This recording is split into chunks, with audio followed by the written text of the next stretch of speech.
Nityananda Bhajan.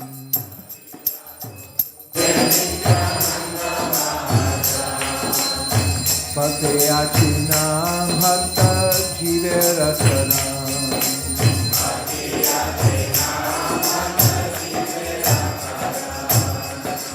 Sharabanjan He Sharabanjan He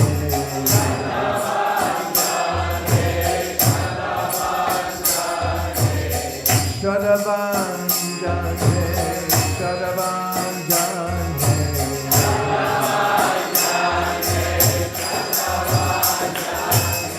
Nadiya Godume Nityananda Bhajan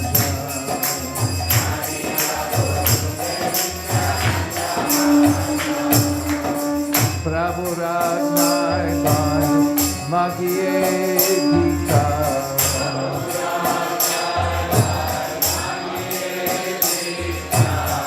Prabhu Ragnai Bhai Magiye Dika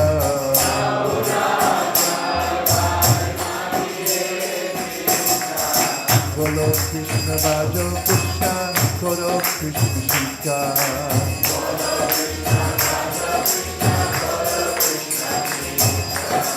Golo Krishna Bhajo Krishna Golo Krishna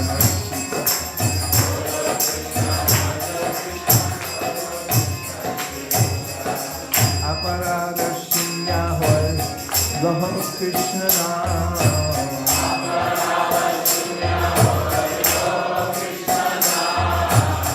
Aparada Shinya Hoye Loho Krishna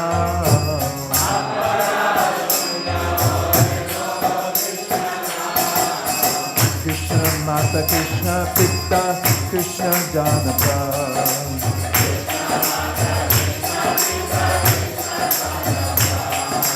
Krishna Mata Krishna Pitta Krishna Janata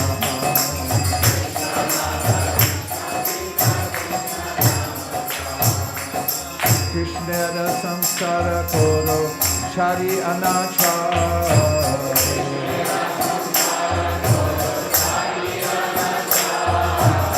Krishnera samsara koro chari anachar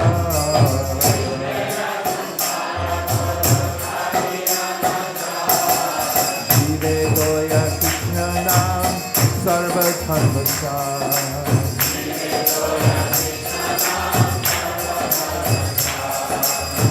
Goya Krishna Nam Sarva Dharmachar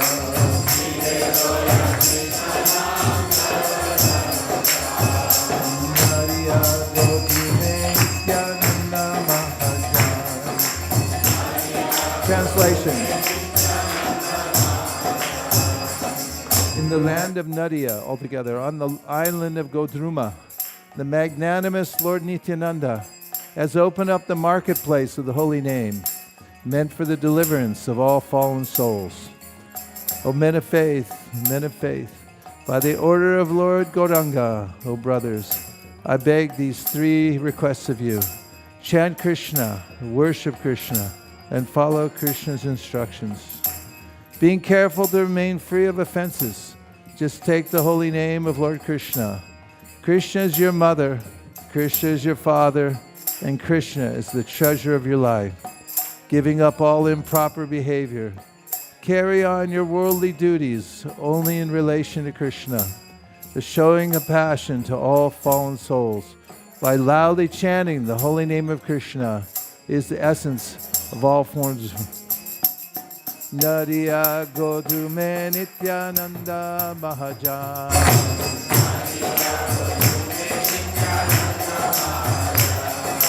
Nariya Nagare Nitai Niche Niche Gaire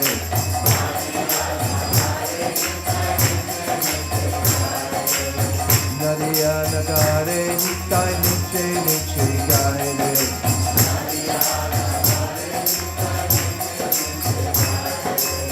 Nariya Nagare Nitai Niche Niche Gaire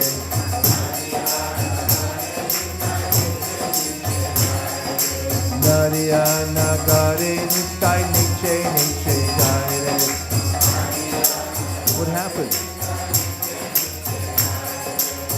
Narayana Gare Nitai Niche Niche Gaire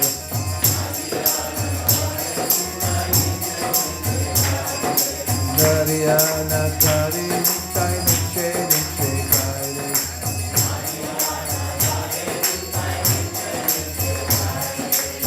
Narayana Gare Nitai Niche Niche Gaire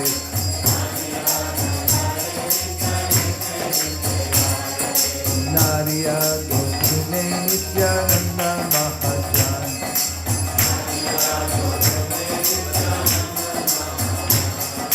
Patyakse Naman Tiverakara all together Jagannath Sita Mahaprabhu Vishambhar Maya Pura Shakti Nama Vasudaka Shakti Sutta Gaura Hari Nimai Sundar Radha Baba Kanti Acharita Natava Namananda Chapala Balaka Madhyapata Ramananda Vanataki Satu Kanura Narayana Kare Nita Niche Niche Kare Narayana Kare Nita Niche Niche Vidyate Udipa Chau Dwaryan Mohan Kati Kasta Vacha Gana Bali Katrikan Lakshmi Kati Boda Danta Udata Bala Shisha Tira Kati Gupta Shoka Nivara Lakshmi Pati Puralesha Sarva Krishna Hara Vicky Jai Gopali Vishnu Priya Who's playing Psycho? What? Niche Niche Gare Narayana Gare Niche Niche Niche Aryadhan Gaya Pinda Data Puri Shishya Madhvachaya Sampradaya Part Krishna Namo Mata Krishna Sapa Adya Pata Dam Sankirtana Yuga Mahabhavata Advaita Banda Mahashrini Bhaskri Hadana Nityananda Samatana Dhyana Diva Narayana Gare Nitai Niche Niche Gare Narayana Gare Nitai Niche Niche Gare Antadip Shashar Simantari Jai Godruma Bihari Madhya Dipa Linga Jai Kola Dipa Pati Ritu Dipa Maheshwara Janu Boda Dhuma Rudra Tera Ishwara Navakanda Ranga Navashana Jijivana Jagai Madai Adi Kuditapara Narayana Niche Niche Gare Narayana Gare Niche Niche Niche Nagarakitana Singha Kaji Udama Shida Nama Pracharata Bhattati Harana Narayani Vipa Sindhu Virani Anta Adama Paduya Nandi Bhakta Doshavanta Shri Krishna Chaitanya Chandra Bharati Karana Parivara Shiramani Narayana Kare Nitai Niche Niche Kare Narayana Kare Nitai Niche Niche Kare Ambulinga Duvarisha Kopadesha Pati Kirsho Gopadashana Sikiyati Nidandi Sanyasi Sarva Bhoma Tipa Moya Sananda Asmanandi Sarva Sukha Choya Purata Sundara Vasudeva Chanasarta Ramananda Sakapati Narayana Kare Nitai Niche Niche Kare Narayana Kare Nitai Niche Niche Goda Jai Maya Vari Sarthakandana Dakshina Pavana Bhakti Grantha Udvarana Alalada Gajapati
Jai Gauranitai, Gauranitai, Gauranitai, Jai Gauranitai.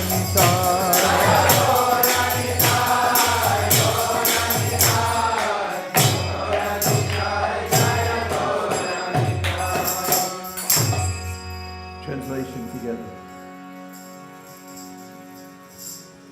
Oh, in the towns and villages of Nadia, Lord Nityananda ecstatically dances and sings these names of Sri Chaitanya Mahaprabhu.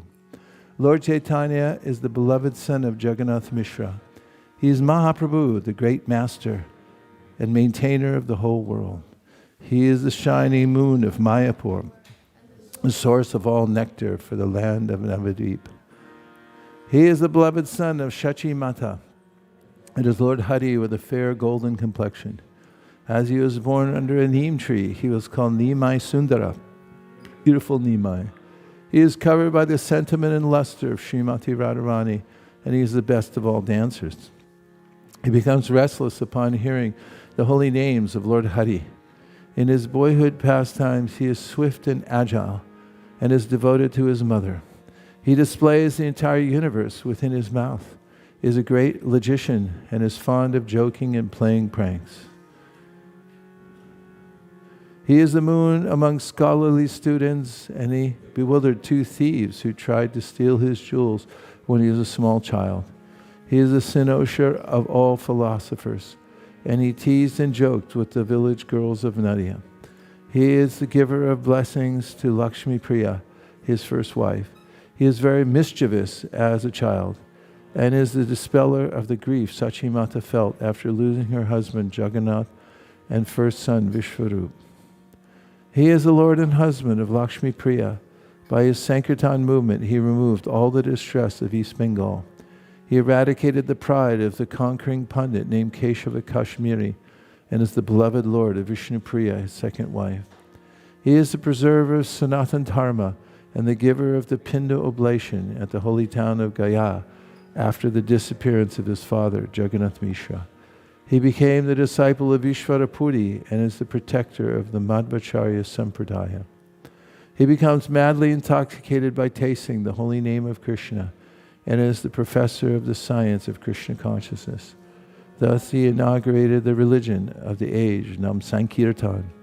He is a friend of Advaita Acharya, the treasurer of Srivas Thakur's home, the life and soul of Nityananda Prabhu, and the very source of life for Gadadhar Pandit. He is the moon of Antardvip and the triumph of Simantadvip. He enjoys wandering and frolicking on the island of Godruma and is the shelter of pastimes in Madhyadvip. He is the lord of Kodadvip, the great controller of Ritudvip, and the creator of Janudvip, Modradrumadvip, and Rudradvip. He is thus the supreme lord of the 9 islands of Navadvip, which serves as a stage for his wonderful pastimes. He is the life of the river Ganga and the deliverer of all sorts of rogues and rascals, beginning with Jagai and Madai. He is the lion of the village kirtans and the deliverer of Chankazi. He is the preacher of the pure holy name and the remover of the distresses of his devotees. He is the ocean of mercy for Narayani, the mother of Srila Vrindavan Das Thakur, and is the regulator of all souls. He is a chastiser of the fallen students who criticize his chanting of Gopi Gopi, and is the destroyer of the sins of his devotees. He was initiated in a sannyas with the name of Sri Krishna Chaitanya, and he is beautiful like the moon. He delivered his sannyas guru, Keshava Bharati, is himself the crest jewel of all wandering renunciates, and is the savior of the region of Orissa. He is the master of Lord Shiva, who is known in 3 different Shaiva Tirthas as Ambulinga, Bhuvaneshwara, and Kopateshwara, visited by Lord Chaitanya on his way to Jagannath Puri. As a sannyasi, he rejoiced at the sight of the Riyan Shirchor Gopinath and Sakshi Gopal. He became a sannyasi without a danda due to Lord Nityananda's breaking it into 3 parts and throwing it into the Barki river, and is full of mercy for Sarvabhauma Bhattacharya. He is ecstatic by tasting the bliss of himself in the form of Krishna, and he is the resting place of all universal happiness. He is beautiful like molten gold, and he delivered the leper Vasudeva. He is the intimate friend of Ramananda Roy, and the remover of all miseries from the family of Yenkatabhata. He is a refuter of the atheistic arguments of the Buddhists, Jains, and Mayavadis. He is the savior of South India, and he has brought to light 2 devotional literatures, Krishna Karnamrita and Brahma Samhita. He became ecstatic at the sight of the deity Allahlanath, and he danced in front of the Jagannath cart during the Rath Yatra festival. He delivered Gajapati Prataparudra and was the savior of Devananda Pandit. By his appearance at Kulia, he delivered the ill-behaved student community there. He is a friend of Rupa and Sanatana Goswamis and the life of all souls. He is the personification of bliss in the transcendental realm of Vrindavan, and he is the companion and friend of Balabhadra Bhattacharya. On his return from Vrindavan, he delivered many Mohammedans, and he is very fond of intimate exchanges with Balabhabhata. He delivered the Mayavadi sannyasis of Kashi, and he is the bestower of love of God. He is the chastiser of the false renunciates called Markata Vairagis for being like monkeys, and he is the savior of everyone down to the lowest class of men. He is the glorifier of his devotees, and is the treasured wealth of their lives. He is the very life of such devotees as Haridas Thakur, Raghunath Das Goswami, and Swarup Damodar. Oh, in the towns and villages of Nadia, Lord Nityananda ecstatically dances and sings these names of Sri Chaitanya Mahaprabhu, and Bhaktivinoda falls down at his reddish lotus feet. Oh. Sri Guru Vandana and preceding prayers.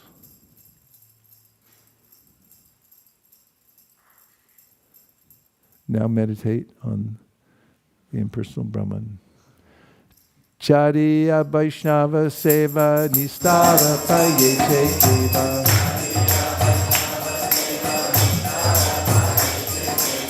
Chariya Vaishnava Seva Nistara Payete Seva.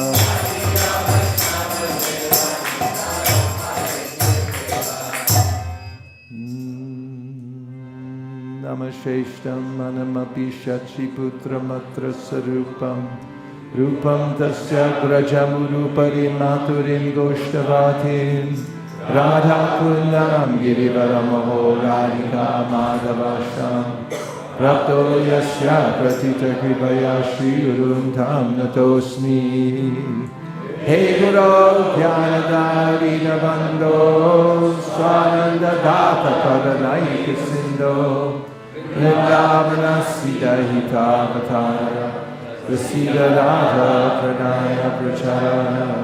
Hey Dina Bandho Puranaika Sindho Guru Prasadam Mai Mandamude Laksha Parade Bahupapagare Tatpada Padma Kishta Krishna Nai Guru Chaitanya Das Tatapi Janiyami Hahara Prakash Guru Krishna Rupa Shastriya Brahmane Guru Rupe Krishna Kripa Karena Bhaktagare Shiksha Guru Keta Jani Krishna Sarupa Antaryami Bhakta Shreshta Eduri Rupa Naivo Payantya Pachitim Kabayasthavesha Ramayushapi Kridam Rida Mudasmaranta Yontar Bhadistadubridham Ashubham Madunvan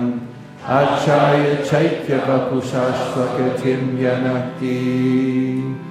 Without serving the representative of Krishna, nobody can approach Krishna.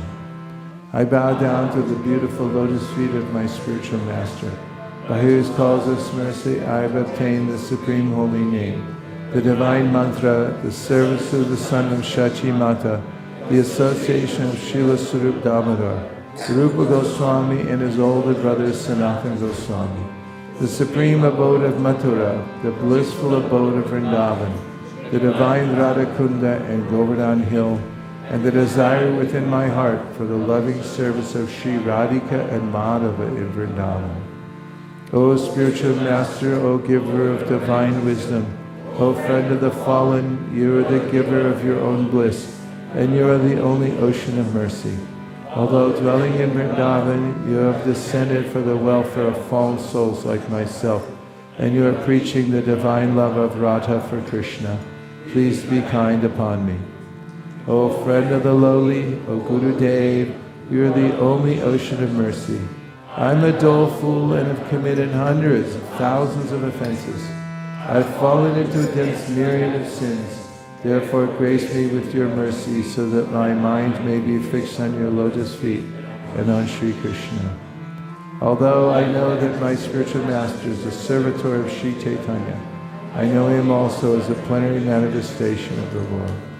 Every living entity is eternally a servant of Sri Krishna Chaitanya. Therefore the spiritual master cannot be other than a servant of Lord Chaitanya. Spiritual master's eternal occupation is to expand the service of the Lord by training disciples in a service attitude. According to the deliberate opinion of all revealed scriptures, the spiritual master is non-different from Krishna. Lord Krishna, in the form of the spiritual master, delivers his devotees. The relationship of a disciple with his spiritual master is as good as his relationship with the Supreme Lord. Spiritual masters always represent themselves as the humblest servitors of the personality of Godhead. But the disciple must look upon the spiritual master as a manifested representation of Godhead. One should know the instructing spiritual master to be the personality of Krishna. Lord Krishna manifests himself as the Supersoul and is the greatest devotee of the Lord. The initiating spiritual master is a personal manifestation of Srila Madan Mohan Vigraha, whereas the instructing spiritual master is a personal representative of Srila Govindadev Vigraha. O my Lord, transcendental poets and experts in spiritual science could not fully express their indebtedness to you, even if they were endowed with the prolonged lifetime of Brahma. For you appear in two features, externally as the Acharya and internally as the Supersoul, to deliver the embodied living being by directing him how to come to you. The lotus feet of our spiritual master are the only way by which we can attain pure devotional service.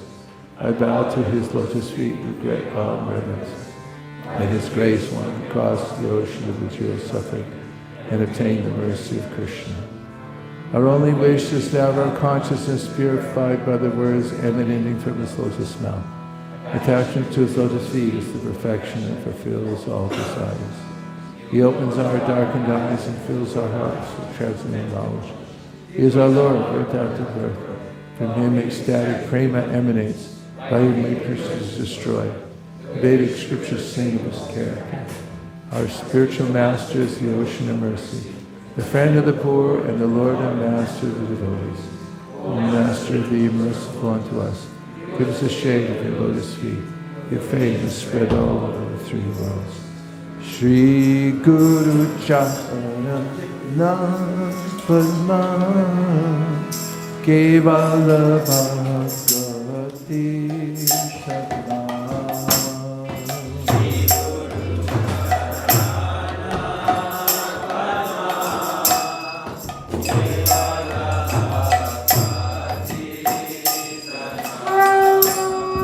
Bando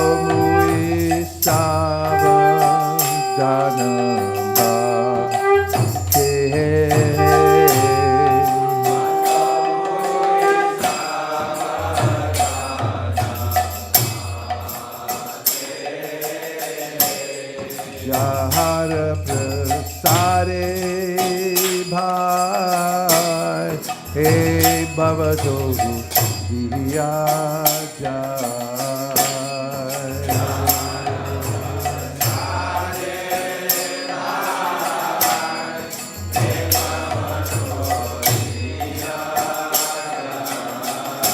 Krishna prapti hoy jaha hoy ke.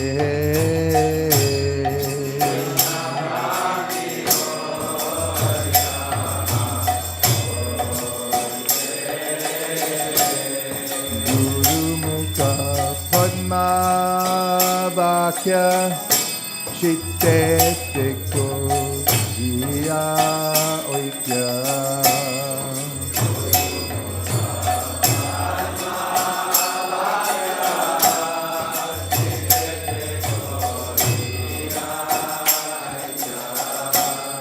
Guru mukha padma vakya chitte koriya oikea.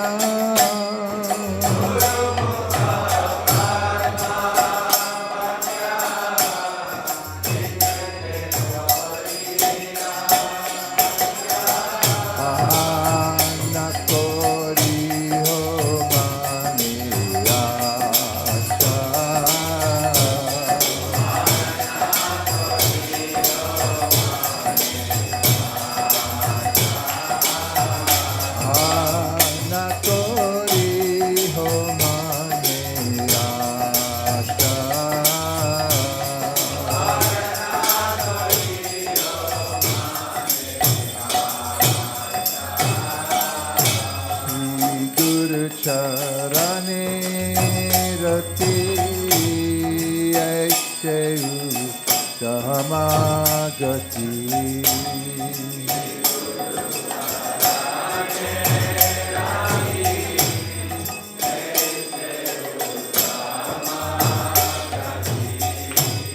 Sri Guru Charane rati aishayu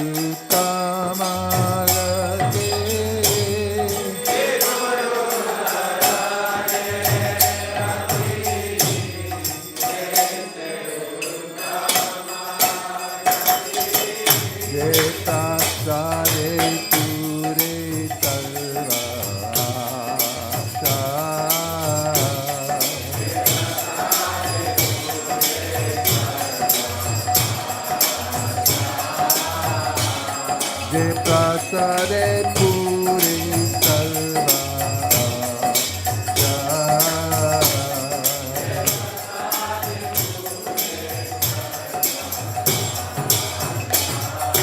Chakudan diloche jane jane prabhu se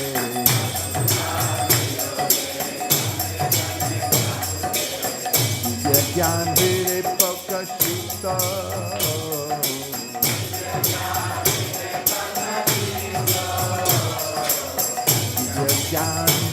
Prokashita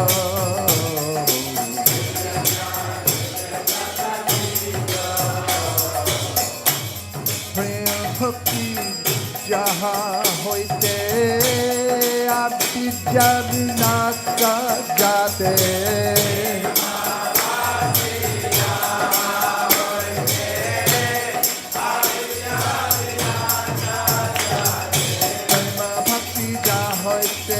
Abhidya vinasa jate. Dere jajahara charita.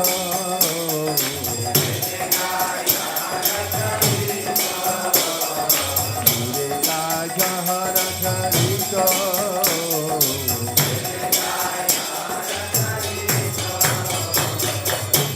Shri Guru Karuna Sindhu Janara bandhu.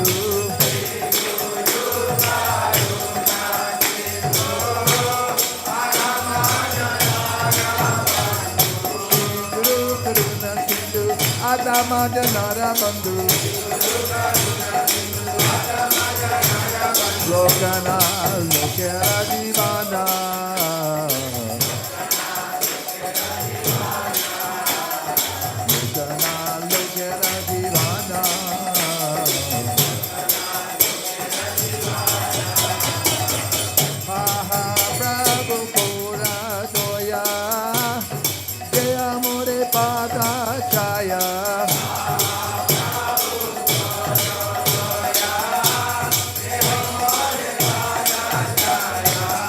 Jashti Tribhuvana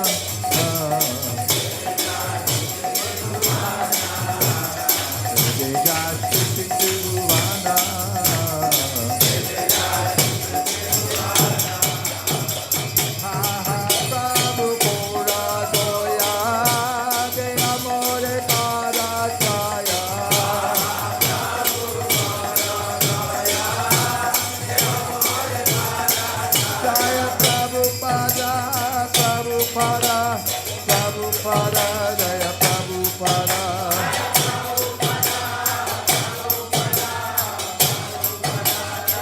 Jai Jai Prabhupada, Prabhupada, Prabhupada, Jai Jai Prabhupada.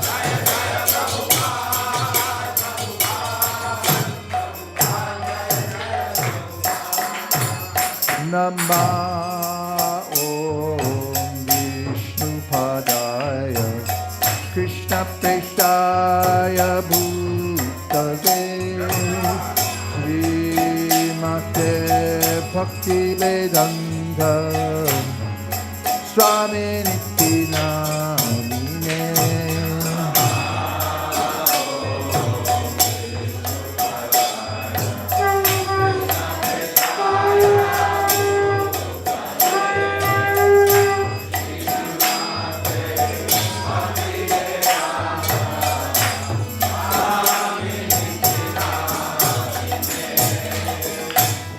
Namaste Saraswate Deve Gauravani Pracharine Nirshesha Shunnavadi Paschatyarisha Saharine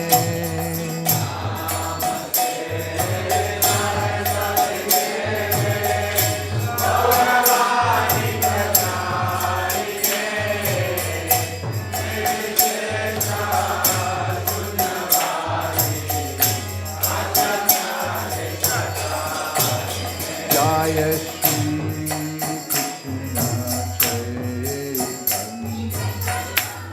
Prabhu Nityananda Shri Advaita Gadadhar Shivasari Gaur Bhakta-vrinda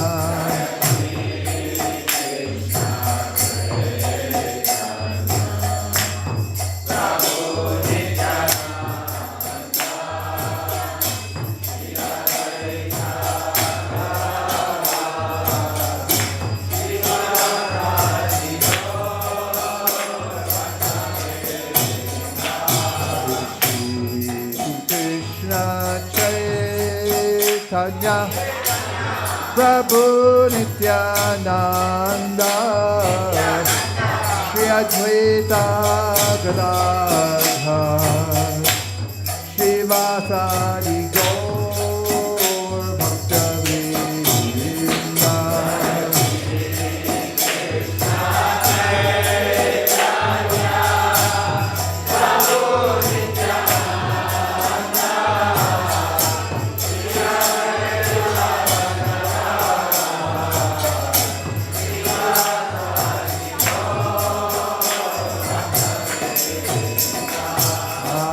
Hare Krishna, Hare Krishna, Krishna Krishna, Hare Hare, Hare Rama, Hare Rama, Rama Rama, Hare Hare, Hare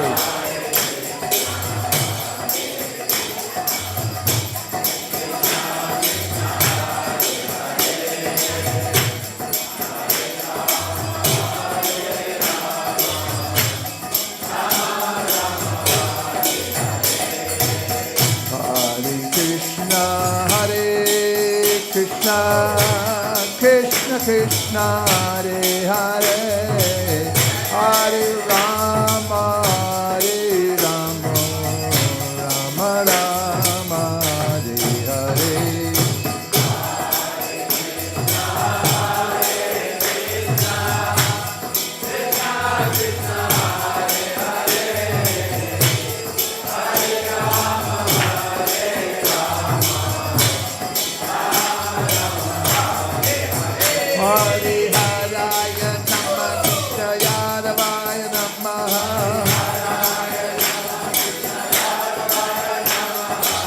Yadavaya Madhavaya Keshavaya Namaha.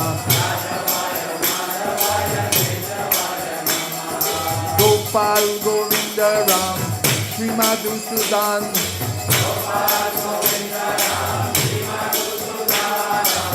Giridhari Gopinath Madan Mohan.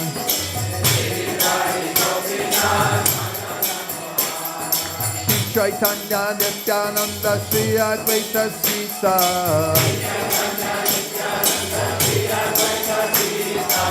Hari Guru Vaishnava Bhagavata Gita.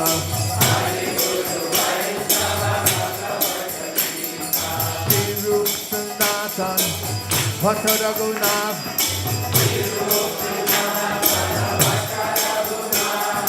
Shri Diva Gopal Bhatta Dasa Raghunath.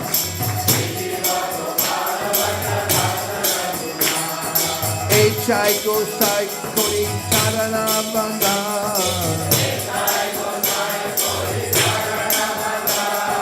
Jahoy Ki Vignana Shavishta Puran.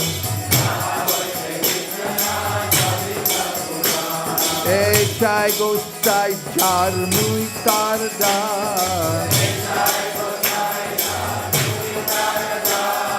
Sansabara Paravenu Mora Panchagra.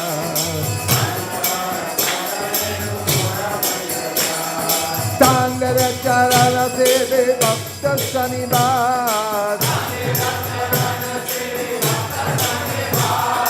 Janame Janame Oe Abhilash. Echai Gosai Jabe Praje Golavad.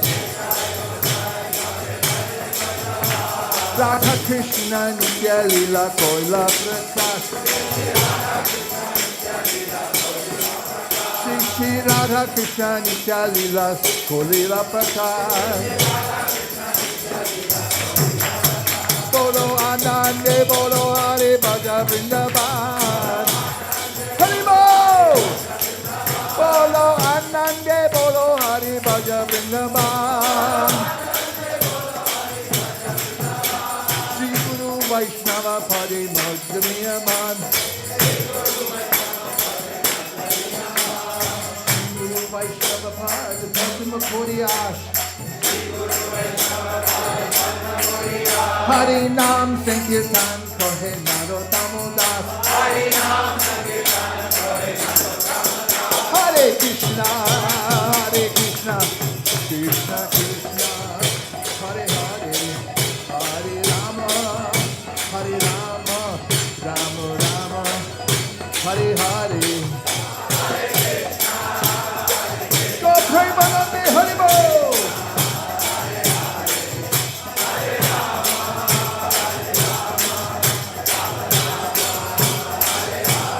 Hare Krishna, Hare Krishna, Krishna Krishna, Hare Hare, Hare Rama, Hare Rama.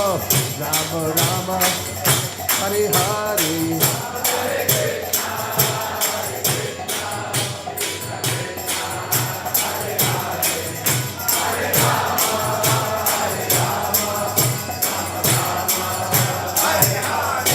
Hare Krishna, Hare Krishna, Krishna Krishna, Hare Hare, Hare Rama, Hare Rama, Rama Rama, Hare Hare, Hare Krishna,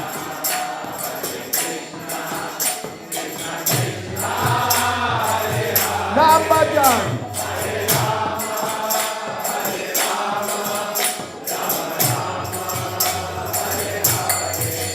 Hare Krishna, Hare Krishna, Krishna Krishna, Hare Hare, Hare Rama, Hare Rama, Rama Rama, Hare Hare.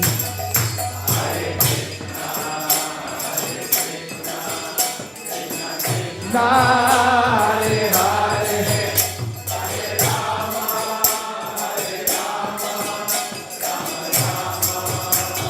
Hare Krishna, Krishna Hare Ram, Ram Ram, Hare Hare.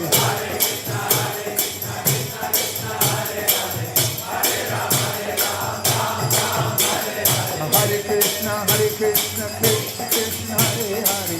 Hare Ram, Ram Ram, Hare Hare.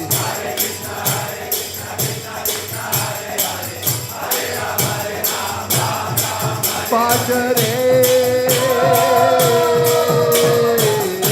hey, Radha Govinda Gopala Hare.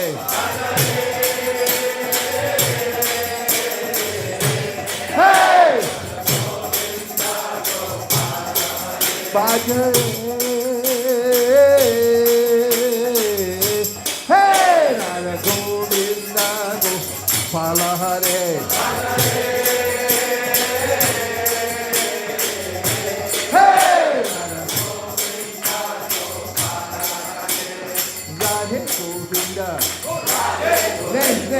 Radhe Gopala, Radha Shama Sundar, Radha Damodara, Radha Giridhari, Radha Kishore Gopinath, Radha Giridhari, Radha Puja Bihari, Radha Banki Bihari, Radha Gokulananda, Radha Gopinata, Radha Gopi Ballabha, Radha Kunja Bihari, Radha Landanishvara, Gandharvika Giridhari, Radha Nila Madhava, Radha Pedishvara, Radha Akasati, Radha Radhanata, Radha Ramana, Radha Rasbihari, Radha Shamasundar, Radha Vrindavan Chandra, Rukmini Dwarkadish, Kishore Kishori, Radha Govinda, Radha Kamachanji, Bhajare, hey, Radha Govinda Gopala Hare. I say three. Hey, Radha Govinda, I say Bhagavan ko mere barambar pranam hai. Hey Bhagavan ko mere barambar. I say Shri Jnana Shyama ko mere barambar pranam hai. I say Shri Jnana Shyama mere barambar pranam hai. Go Premanande! Nitai Gaura Hari Bol, Hari Bol, Hari Bol, Nitai Gaura Hari Bol.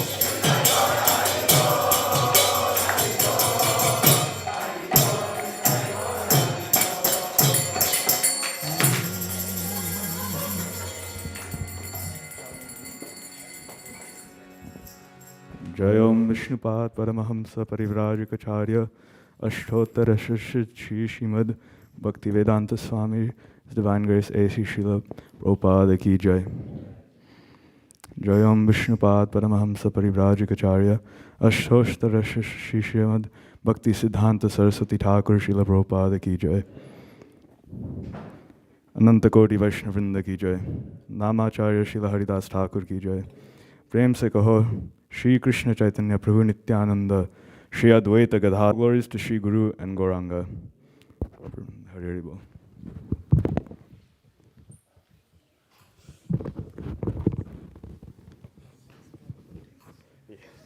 That's what happened to him last week.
Okay, grab 7th canto, chapter 9.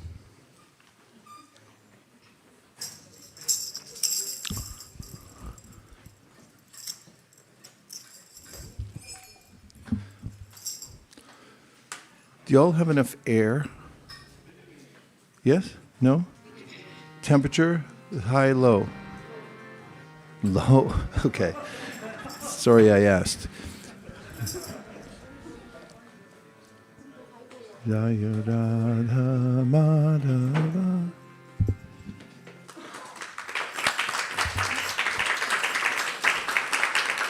Is that two? Whichever.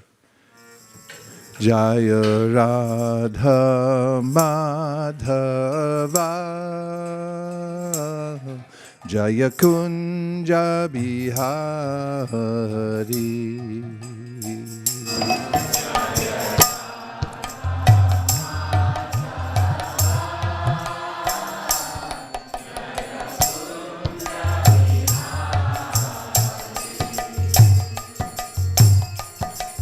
Gopi Jana Vallabha Jaya Girivardhari.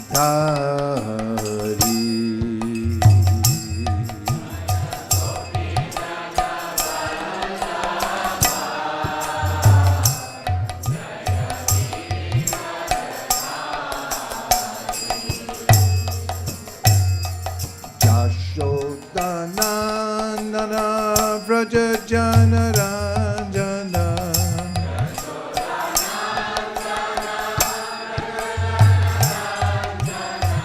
Yashodanandana Vraja Jana Ranjana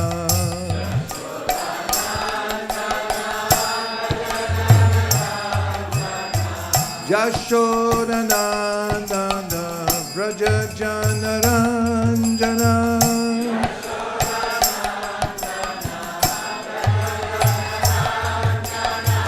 Yashodanandana Vraja Jana Ranjana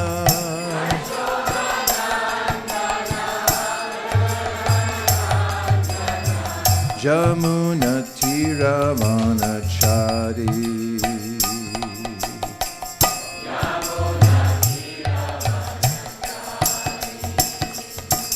Hare Krishna, Hare Krishna, Krishna Krishna, Hare Hare, Hare Rama, Hare Rama, Rama Rama, Hare Hare.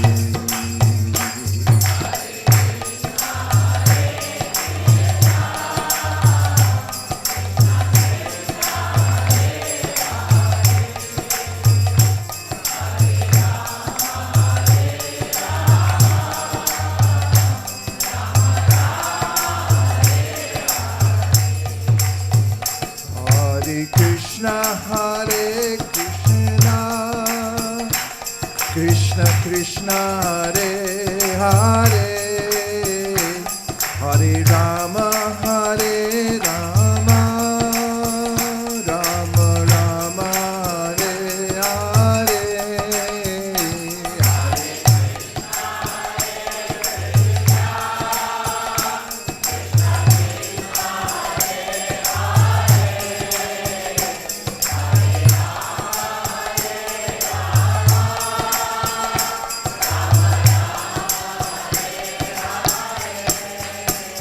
Hare Krishna, Hare Krishna, Krishna Krishna, Hare Hare, Hare Rama, Hare Rama, Rama Rama, Hare Hare.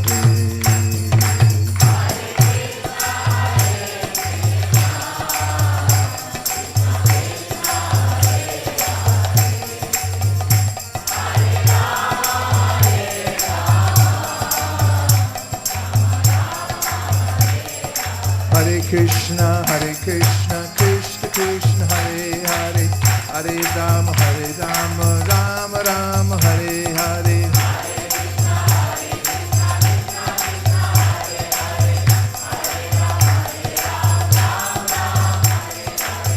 Krishna, Krishna Krishna, Hare Hare, Hare Rama, Rama Rama, Hare Hare.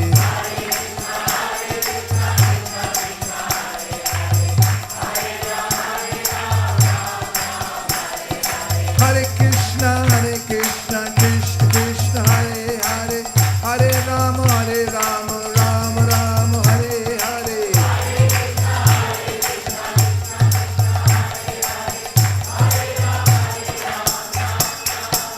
Hare Krishna, Krishna Krishna, Hare Hare, Hare Rama, Rama Rama, Hare Hare.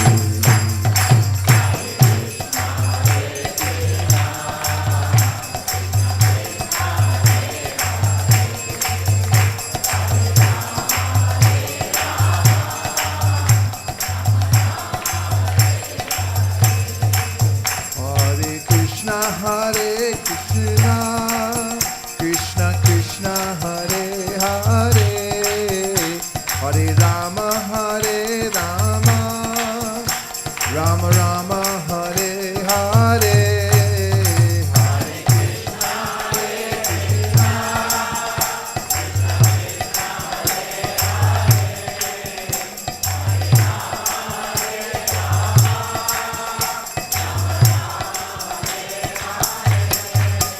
Hare Krishna,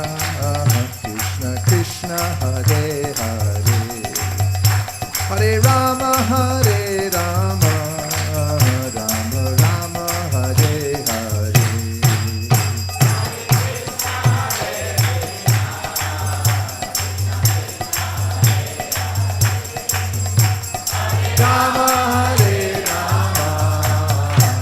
Rama, Rama Rama,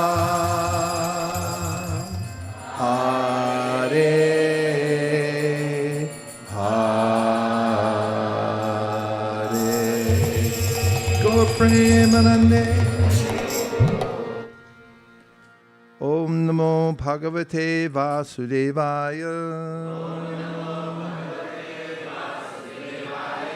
Om Namo Bhagavate Vasudevaya.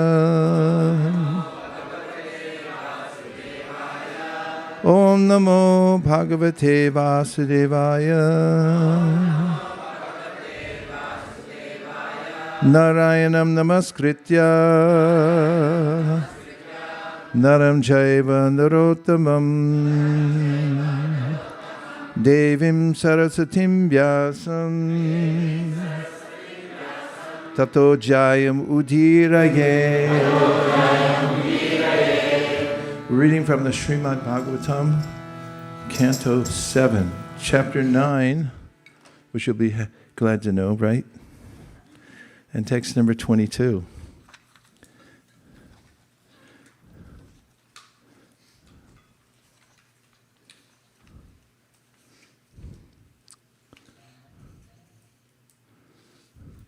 And the verse is as follows.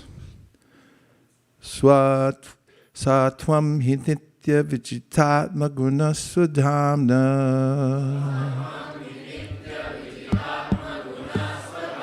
Kalo vashikrita vrasrijya visarga shakti Chakre vrashishtama jayeshvara shodashari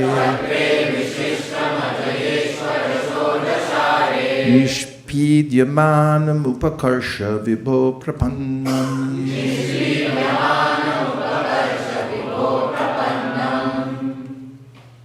Satvam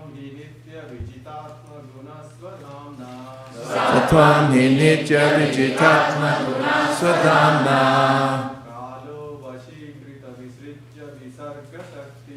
Kalo vashikrita vishuddha vishaka shakti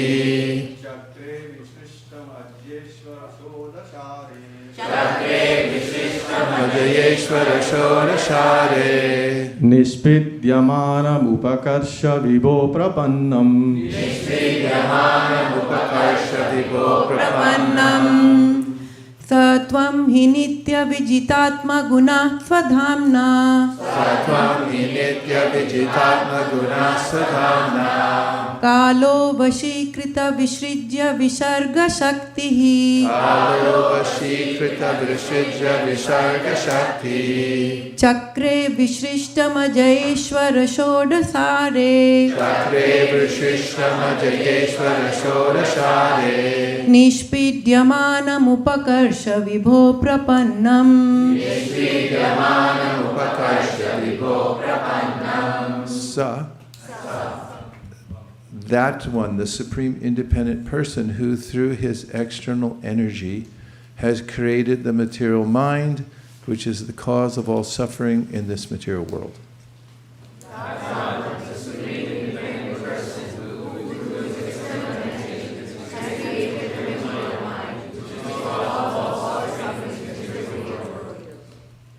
Twam. You are. He. Indeed. Nitya. Eternally. Vijita Atma. Conquered. Guna. Whose property of the intelligence. Sodamna. By your personal spiritual energy. Kalaha. The time element. Which creates and annihilates. Vashikrita. Brought under your control. Visrijya. By which all effects. Visarga. And causes. Shakti. The energy. Chakre. And the wheel of time. The repetition of birth and death. Rishishtam. Being thrown. Ajaya. By your external energy, the mode of ignorance. Ishvara. O Supreme Controller. Shodasha Are. With 16 spokes. The 5 material elements. The 10 senses. And the leader of the senses. Namely the mind. Nishpidyamanam. Being crushed under that wheel. Upakarsha. Kindly take me to the shelter of your lotus feet. Vibho, O Supreme Great. Prapannam. Who am fully surrendered unto you. Translation. My dear Lord, O Supreme Great, you have created this material world of 16 constituents, but you are transcendental to their material qualities. In other words, these material qualities are under your full control, and you are never conquered by them. Therefore, the time element is your representation. My Lord, O Supreme, no one can conquer you. As for me, however, I am being crushed by the wheel of time, and therefore I surrender fully unto you. Now kindly take me under the protection of your lotus feet. Purport. The wheel of material miseries is also a creation of the Supreme Personality of Godhead, but he is not under the control of the material energy. Rather, he is the controller of the material energy, whereas we, the living entities, are under its control. When we give up our constitutional position, Jivara Swarupahai Krishnera Nityadas, the Supreme Personality of Godhead creates this material energy and her influence over the conditioned soul. Therefore, he is the Supreme, and only he can deliver the conditioned soul from the onslaught of material nature. Mam eva ye prapadyante mayam etang tarantite.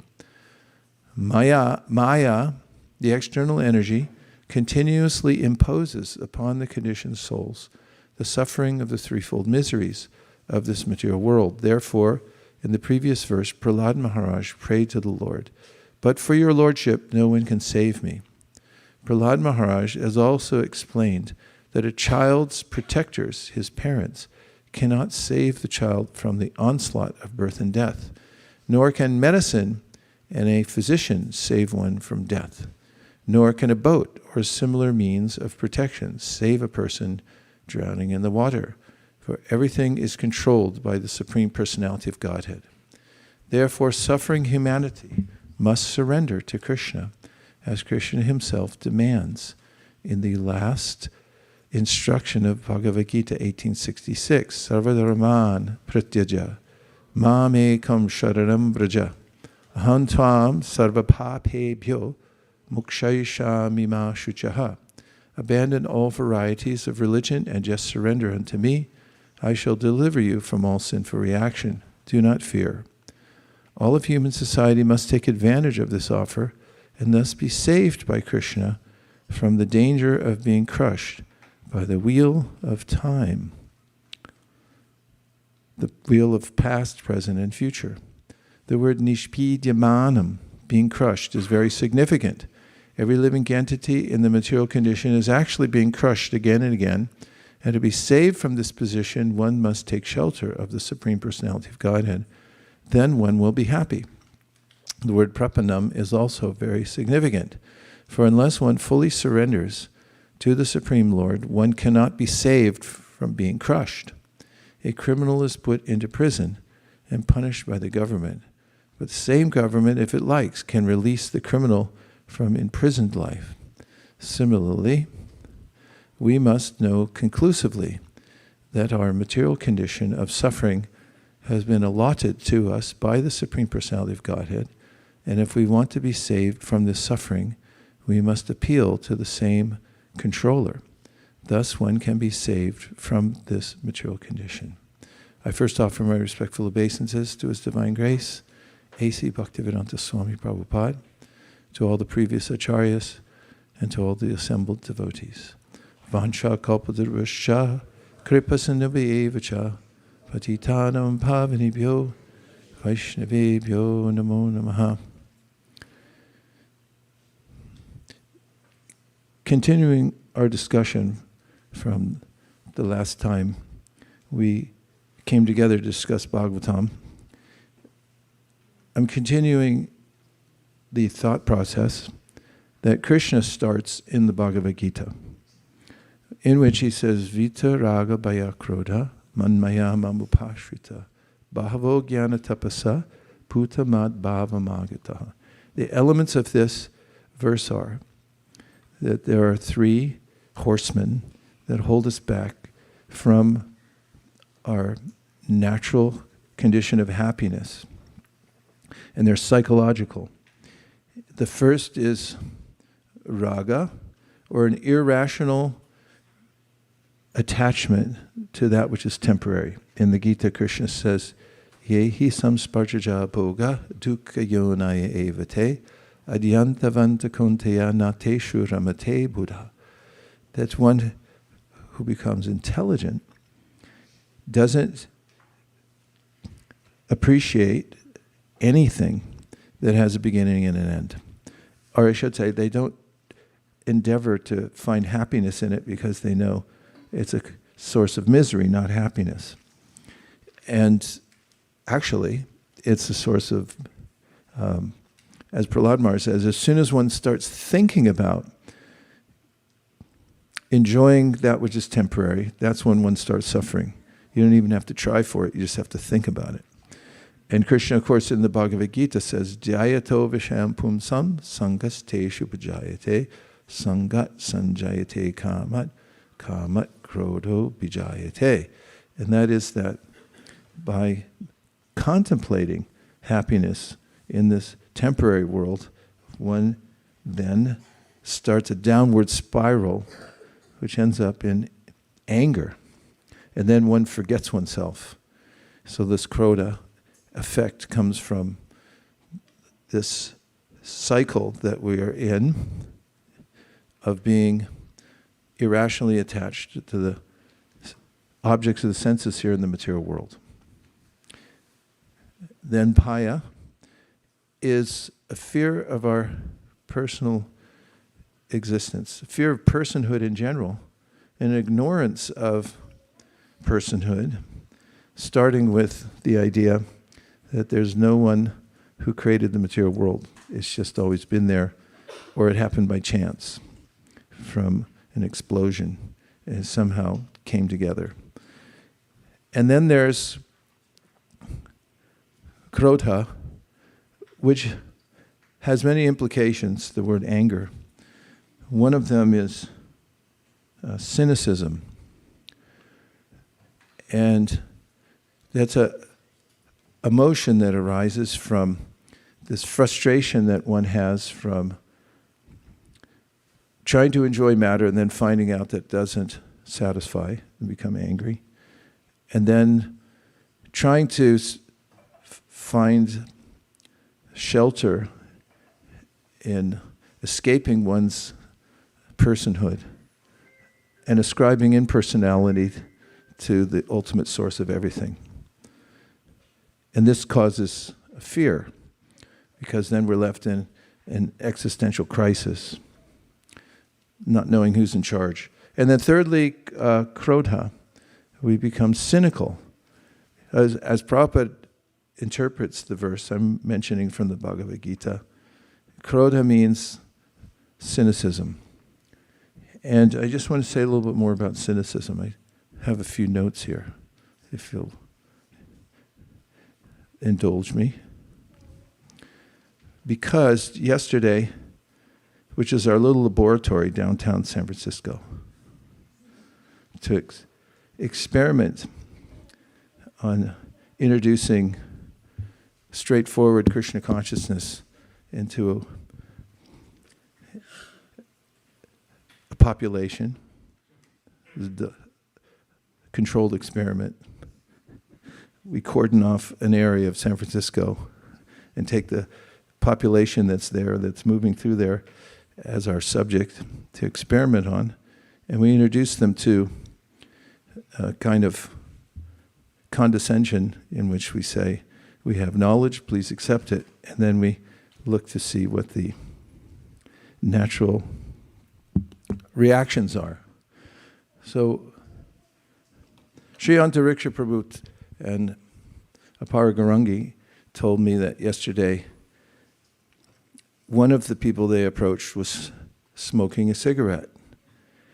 And that when they approached him and offered him a book on meditation, he said, why don't you try this kind of meditation? And Sri Antariksha Prabhu said that he was only half joking. So we're trying to analyze the psychology of that person. And one of the reaction that he had could be described as cynical, in this sense, that cynicism commonly acts as a form of psychological self-protection, and that expecting the worst reduces emotional disappointment, distrusting others avoids vulnerability, and making sarcastic or bleak interpretations creates emotional distance from what could hurt. This overlaps with avoidant coping rather than engaging. The person withdraws mentally by assuming outcomes are meaningless or insincere. And this is a general description of those who have accepted the material world as their ultimate home. This has not gone unnoticed by others. For instance, in his allegory, which I've mentioned several times, which comes back into context here, of Plato and the cave dwellers. There's an interesting phenomena in the cave dweller analogy, which is, just as a reminder, for those who may not have heard this before, that he compares the material world, does Plato, to a cave in which people sit facing a wall. Behind them there's fire, and in front of them there's some puppeteers who are moving images so that there's shadows on the wall of these puppets, silhouettes. And they accept those as reality, and they've been entranced in looking at those and interacting with them and interpreting them since as long as they can remember. So they accept that as reality. But when one person, Plato says, somehow breaks away from that trance and goes out into the great outdoors, sees the sunlight and real forms. Of course, we know they're not real, and so does Plato, because he said beyond the forms of the material world in general, which he says are shadow-like, there's real forms. And that's our instruction from guidance from Krishna in the Bhagavad Gita, where he says, Urdva mulamada shakam ashvatam prahara avyayam chandamsi yasya paranani yastam veda savedavid. He begins the description of the 15th chapter of the Bhagavad Gita about how we're looking at the reflection.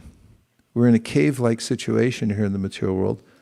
It's a closed system. It's closed from the light of the spiritual world. We have a fire, which is the sun, and it's revealing shadows only here in the material world.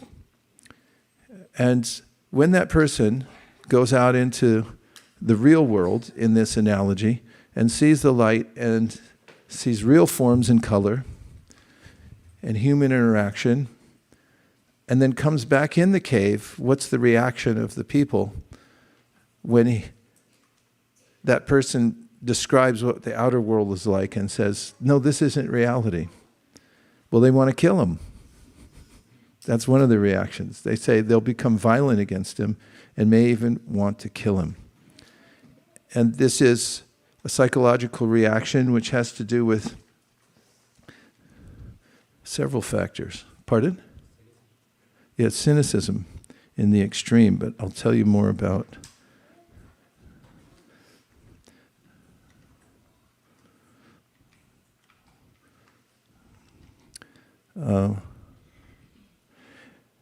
Psychologically, the cave dwellers aren't evaluating his message. They're defending their belief system and identity.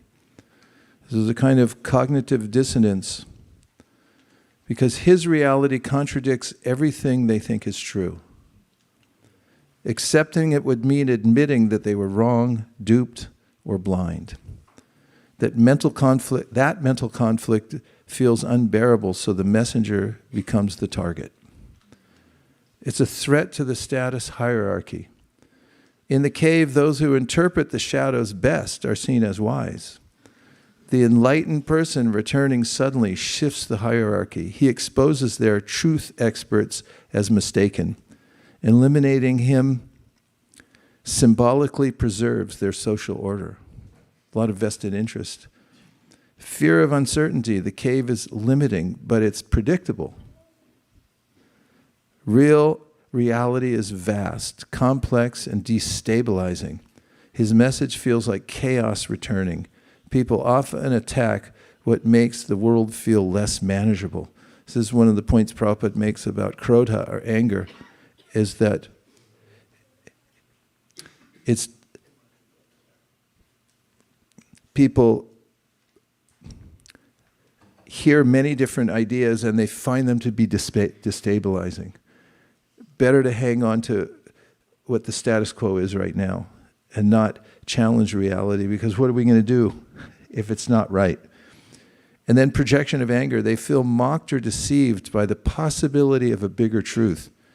And they project the anger onto him. You're lying, trying to confuse us or making us look foolish. So the violent reaction isn't about truth, it's about the truth forces them to confront what the truth forces them to confront about themselves. So this is Prabhupada's interpretation of krodha, or anger, in the material world, that when someone brings in an alternative idea of what reality is, people feel like they're destabilized and they become cynical about it. And cynicism is a psychological reaction, as we're discussing, for self-protection.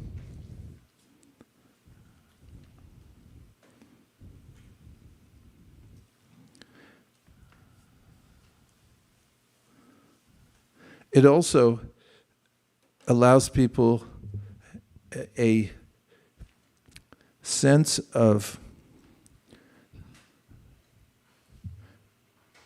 identity as an authority in something. There's thesis, antithesis, and then synthesis.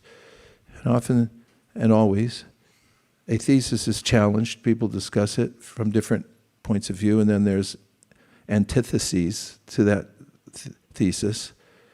And then there's an inevitable synthesis to bring together the various ideas in harmony so that they work. But some people find that the antithesis is a better business because it makes them an authority on something, and they just stay there. They don't come into this synthesis or try to harmonize the ideas. They stay as the dissenters against the thesis. And what I'm saying is that it gives them a sense of, well, it gives them something to do and a status, that we're against the thesis. And instead of coming together, as is mentioned in the Chaitanya Charitamrita, Siddhanta Bolaya Chitinakara Alash, Iha Hoite Lage Sudrad Manash. Kaviraj Goswami says, don't ignore arguing about the thesis.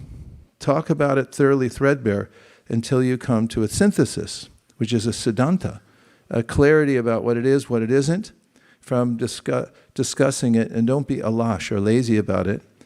But some people then, they just want to take a sectarian view and not harmonize it because then they have a special status in the world.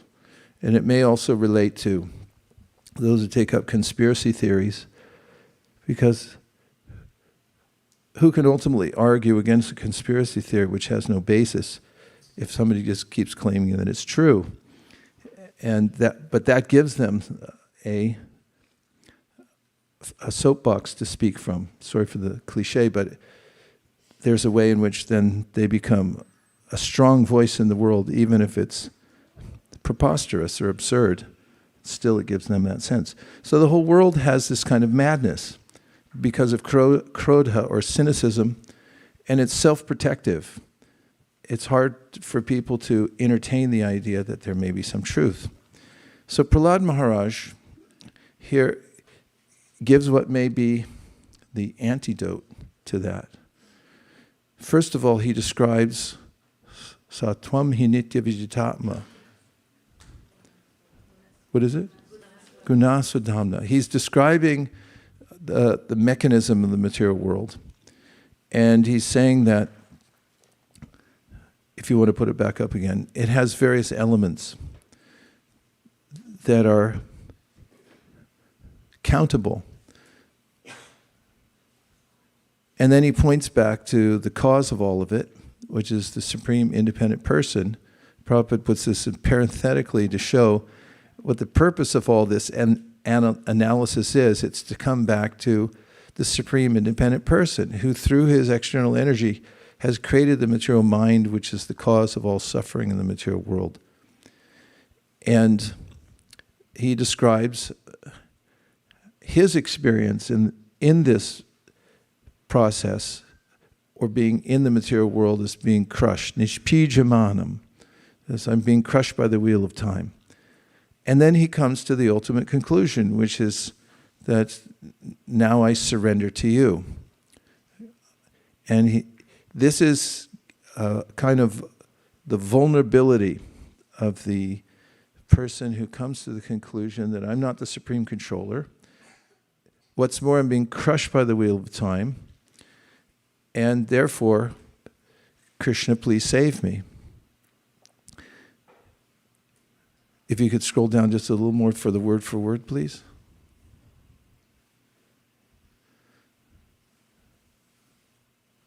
Keep going. And go back up. Actually, I have the book here. I can look for myself. It'd be easier. He names Ishvara, Ajayaya, Ishvara. You're the supreme controller. So this is the antidote to cynicism, also to raga and fear of personal existence, is to hear from Prahlad Maharaj, who has full experience, as he's described before, when he saw his father gain everything in the material world and then lose it. His father was very cynical. In fact, when he propitiated Brahma for all these powers, it almost seemed, he was so obsequious that it seemed absurd and possibly cynical. He was approaching Brahma as, you're the supreme controller. And he named him as, you're the supreme. And meanwhile, he was asking him for a benediction that Brahma couldn't give and that he couldn't handle at the same time. But he ignored that, and that's the ignorance of the material world. We find some place to take shelter in this material world, but it'll ultimately fail. So it's the ultimate description of how cynicism fails or misplaced surrender fails in this story in the 7th canto of the Srimad Bhagvatam. And to hear Prahlad Maharaj come out and say, okay, here's how the material world works. I'm being crushed under that wheel, and please give me shelter, is a great relief to anyone who's suffering in the material world and tries to find alternative ways to maneuver here without taking shelter of the Supreme Personality of Godhead. Hearing this ultimate solution, which is to surrender to the Supreme Personality of Godhead and to give up the idea of cynicism. I recalled when I was thinking about this, an incident when I was in Montreal, Canada, at the Rath Yatra. And I was behind the book booth, and a fellow came over who was extremely cynical. He was dripping with cynicism. He was leaning on the booth looking at me, and I addressed him, and he didn't respond exactly to what I said. He just said, you know, this whole thing is a mental construct. And I said, what whole thing? And he said, whatever you're doing here, this is just a mental construct. And we talked for a little while about that. I have a picture of him. Actually, I gave him a garland. And the picture of him, and he's wearing the garland, but he has a slight smile and a slight, how he did this, like the Mona Lisa. He has a slight smile, but also you can see the cynicism in his face at the same time. Like, what are these guys doing to me? But what brought the conversation to perhaps a conclusion was, although he argued in different ways about how whatever we were doing was a mental construct, I said, well, anyway, we still have to die, and so do you. And he was shocked when I said that, because generally it's taboo to mention death, that we're all going to die. You can experiment over the holidays when you're home with your family. People always wonder, in fact, there's radio shows about what to say when you're with your family. And somebody was just talking to me the other day, somebody outside this circle of devotees was saying, you know, when I get together for Thanksgiving and I bring up different topics about gratitude, he said it doesn't go very far. People aren't used to that. They don't talk about things like that. He said it gets halfway around the table and then the conversation changed. So he could suggest, why don't you bring up death and see how that goes over? And say, yeah, well, we have to die. Let's talk about that for a while. And he showed the same kind of shock and immediate disdain for what I had said. And it's not my fault. I just brought it up. It's a conversation about mental constructs, but Krishna says in the Bhagavad Gita, Mrityu sarva haraschaham, that when you fail to come to this conclusion of realigning with your eternal purpose and your dharma as a servant of the Lord, which is so abundant and sweet, then you remain in this crushing process. Nishbijamanam upakarsha vipoprapanam. And he didn't have much more to say about that. But Krishna says, I'll help you out with this experience by crushing everything that you think you have. Someone brought up on the class I was giving this week to the Bhaktivedanta students, they said, well, Krishna, he comes and steals things from you. But he not only steals the butter, but he also breaks the pot. And he said some people were complaining about that, and that, well, okay, if he takes the butter, but if he breaks the pot, apparently metaphorically means their mental construct or whatever they think they own in their life. And when I thought about it for a few minutes, then we took the conversation in a way that if Krishna breaks the pot, maybe that can be an opening for us, for us to realize that the kind of structure we think we have in this material world is being crushed before our very eyes. Why hold on to it? Why not find shelter in reality? Why try to kill the messenger also? Which looked, that guy in Montreal looked like he wanted to kill me when I brought up death. So Prahlad says it for everybody. He just said, I'm feeling this. I'm being crushed. Everything's being crushed. The pot's being broken. Krishna is taking the butter, everything. But those who appreciate how Krishna's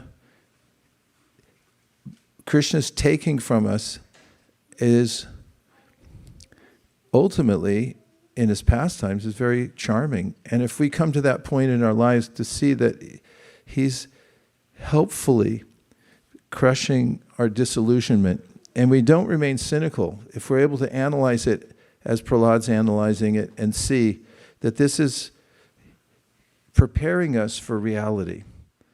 Don't kill the messenger. Don't become cynical for self-protection. Don't try to maintain the status quo in the material world and become angry at the message itself. Try to embrace it. Try to find the wisdom in it and see if that mindset, non-cynical mindset like Prahlad Maharaj has, doesn't put you in a sanguine position here in this world. Those are a few initial thoughts, and plenty of room for discussion, I hope. So let's discuss. And we have Vaikuntha Nayaka from Mysore, home of Mysore Pak.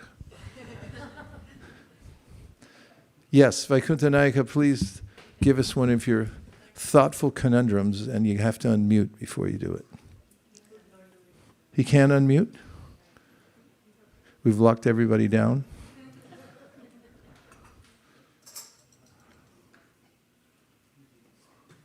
Okay, now I can. Dandavats Maharaj, Dandavats to all the wonderful devotees at ISV. I hope you had a great time yesterday. When you told this story of Plato's The Cave, I was reminded of a similar story. It's a classic by H.G. Wells. I think it's called The Country of the Blind. And it's a similar idea where there's a mountaineer, he gets into an accident and he falls into a village of blind people.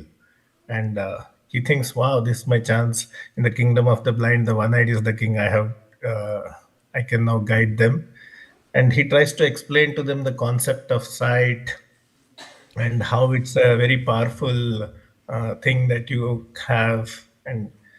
But on the contrary, he is overwhelmed by the people in the village who thinks that he is crazy, this mountaineer is crazy, and they offer to cure him of his blindness, rather they feel that, okay, this guy is confused, he is talking about things of seeing something and the sorts.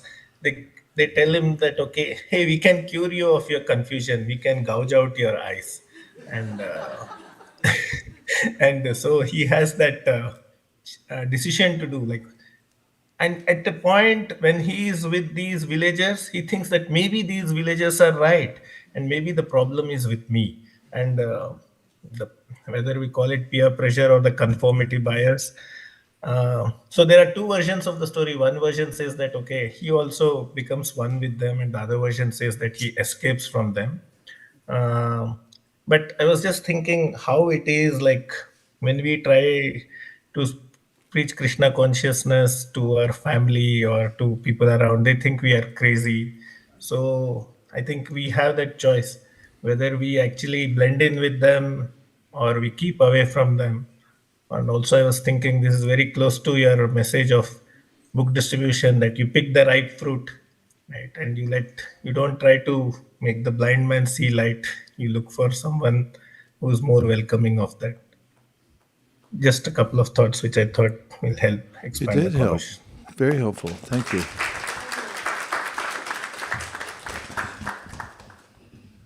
It's also the direction of Rupa Goswami that we should explore our participation in Krishna consciousness from various angles of vision. Don't take it for granted, niyamagraha. Because one may also become part of groupthink, that one's part of an organization, therefore the nomenclature, the ways in which we're doing it are perfect. They may or may not be, according to the ways that people are applying it or their intention in applying it. So we should also be non-cynical, but curious about what we're doing and why we're doing it regularly. That's part of niyamagraha. So that at any time, we shouldn't think that, well, because I'm part of an organization, therefore I'm immune from these psychological effects, raga, bhaya, krodha. One, after all, Prabhupada mentions in raga, he said even a sannyasi can then become attached to the paraphernalia of a sannyasi. So he said, of course, there are fewer items to become attached to. Maybe there's a dunda and a water pot, and maybe the status. But one should constantly be analyzing how am I applying this in my own life, and not assume that I'm immune from the psychological anomalies of the material world. Okay, let's see a few more. May I ask one question on that Yes. aspect of cynicism? I was just thinking, the cynicism sometimes saves us time, right? If we recognize the cynicism in the other person, we actually move on to other person who is someone who is more receptive to Krishna consciousness, right? Um, but we also see that, okay, how Srila Prabhupada, his god brothers were cynical, but Prabhupada was not, and he decided that, okay, he could maybe, he was not cynical. So sometimes cynicism helps, sometimes it does not. So any suggestions on how we should employ this, how we should decide between the two when we are trying to reach out to people?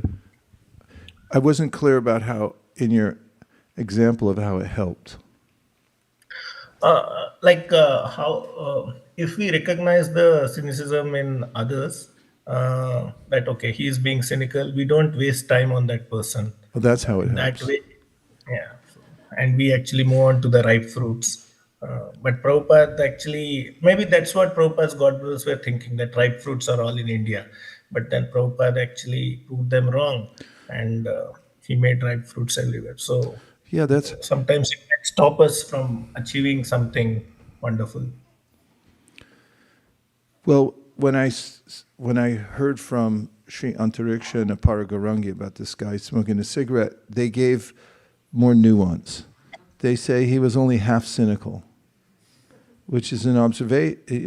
It's a deep observation, because they were saying that actually he was partly smiling when he said it, and then when he said, "Why don't you take one of these for meditation?" and he saw their immediate reaction, which was very pure and innocent, like they're not interested.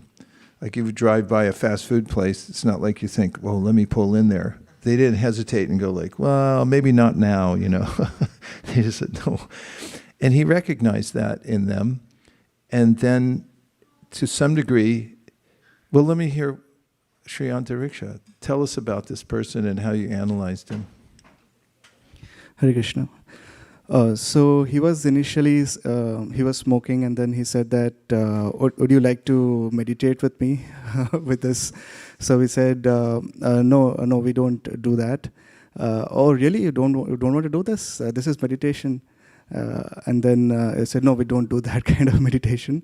And then he understood, and then he was he was smiling when he was saying, but yeah, as you said, Maharaj, that there was some degree of he wanted to taunt in one sense, but also he was, at the end he was smiling.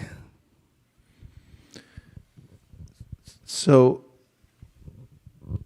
in the process of teaching Krishna consciousness, as you mentioned, we have to analyze people and interpret what their state of mind is.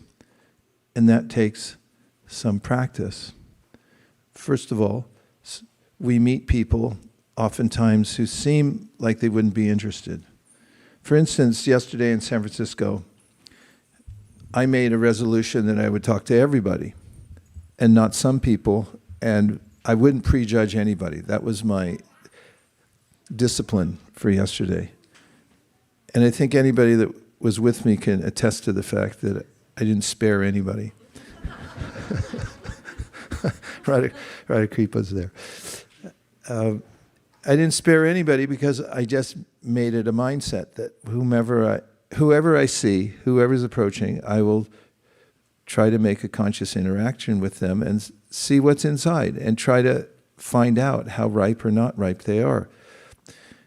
And in that process, I was often surprised that people who, if I had thought about it more when they were approaching, I might have just said that person won't stop, they have kids, or they don't look like they're interested. But then I found that surprisingly, people stopped, some of them who I thought wouldn't have been interested.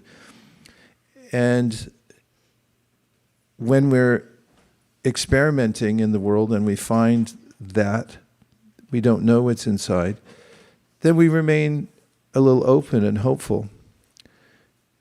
And also there's ways in which if we see a glimmer, like a spark, and we have this, we got from Prabhupada, he said, fan the spark. If you see a little spark and you fan it, then sometimes it turns into a blaze and it can be unexpected. Did anybody have that experience? That somebody had a little spark and then you fanned it and then they came? Yes.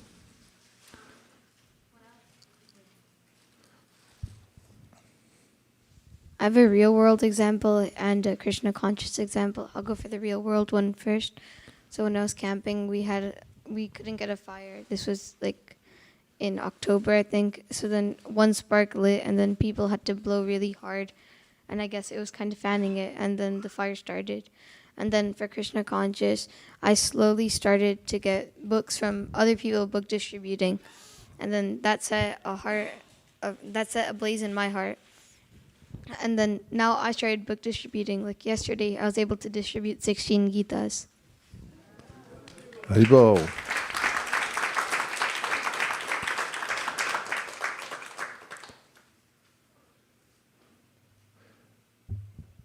So, yes, we should make some discrimination, but Nityananda, Lord Chaitanya, went to the house of a so-called sannyasi, and part of the interaction was that person said, "Do you want some Ananda?"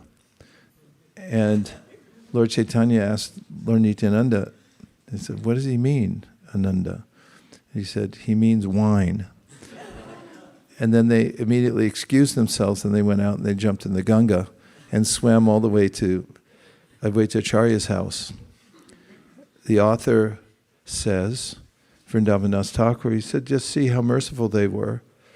They're cognizant of who the person was, but they went to the house of somebody who's so-called sannyasi and drinking wine. And Lord Chaitanya had a really beautiful interaction with him because he tried to give Mahaprabhu a blessing. He said, you'll have happiness in the material world. And Lord Chaitanya Mahaprabhu said, oh, that's not really a blessing. And then this older person replied and said, just see the state of the world now.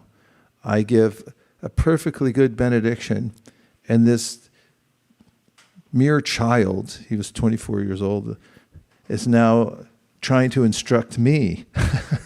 about the nature of happiness and so forth. So we can see that Mahaprabhu interacted with different kinds of people just to encourage them. And this is the idea. We try to fan the spark wherever we see it.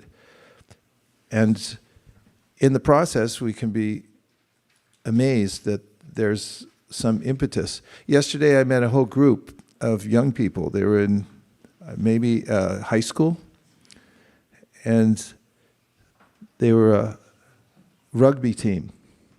They were all together and looked like they were out in the fresh air and trying to find something fun to do. But they all stopped, and I told them what we were doing. And out of the group, and how many are on a rugby team? Anybody know? Maybe there were 12 of them or something like that. And out of all of them, one in the back leaned in and he goes, "Oh, is this Hinduism?" And I said, for sake of keeping the conversation going and not getting really philosophical, I just said, "Yes." And he said, "Oh, I've studied that. I studied it. I know this." And I pointed out to all the other ones, "See, he knows this." And he said, "Yeah, this is like the thing where all paths lead to the same place, right?" And I said, "Yeah, sure." And all the other ones, they're all charged up with the city air, and they wanted to move on, but he stayed. And even though they all walked, he wanted to take the book, and he wanted to give a donation. And I could see out of the group, and others saw that. Radhakripa Prabhu mentioned afterwards, just see, out of that group of 12, one person had a spark, and then they wanted to take that. So we're like miners. We have to pan for gold and look in and see where is that gold? Yes. That reminded me of, we were distributing at Santana Row, and there were a group of Christian girls and boys. They're from a church. You see, everybody was wearing a cross. But one of the girls was walking out, you're saying, it's just for today, we're giving away these books on meditation. And she said, "Oh, I have read that book." One of the girls said. So the other guy is asking, "What's that? What's that?" I said, "This is a very good book." And that's it. So I started giving to everybody. One of the guys was there. He's looking at them and says, "I can't believe you guys are doing this." And she says, "You should read it too. Here, take one." So I was just thinking that when a group of youth come together and they just want to take it, if one takes it, then it's like a ripple effect. Everybody will start taking it. And if one says no, then nobody else will take it. I just wanted to come in. I also wanted to say that we had a fantastic, I think this is probably, I don't know, Malini, we've never been there, right? So first time, and I felt that out of, if we met 1,000, more than 1,000 people were there, but if we met 1,000, at least 700 were youth. I don't know why they ended up all going to the mall. It was just opposite to the Westphal, the Valley Fair Mall. And everybody took. And we gave a lot of Bhagavad Gitas. We had a lot of youth with us, and Raseshwari and myself were there. And many of them took Bhagavad Gita. But the end result was around 5:45, there was a shooting in the mall.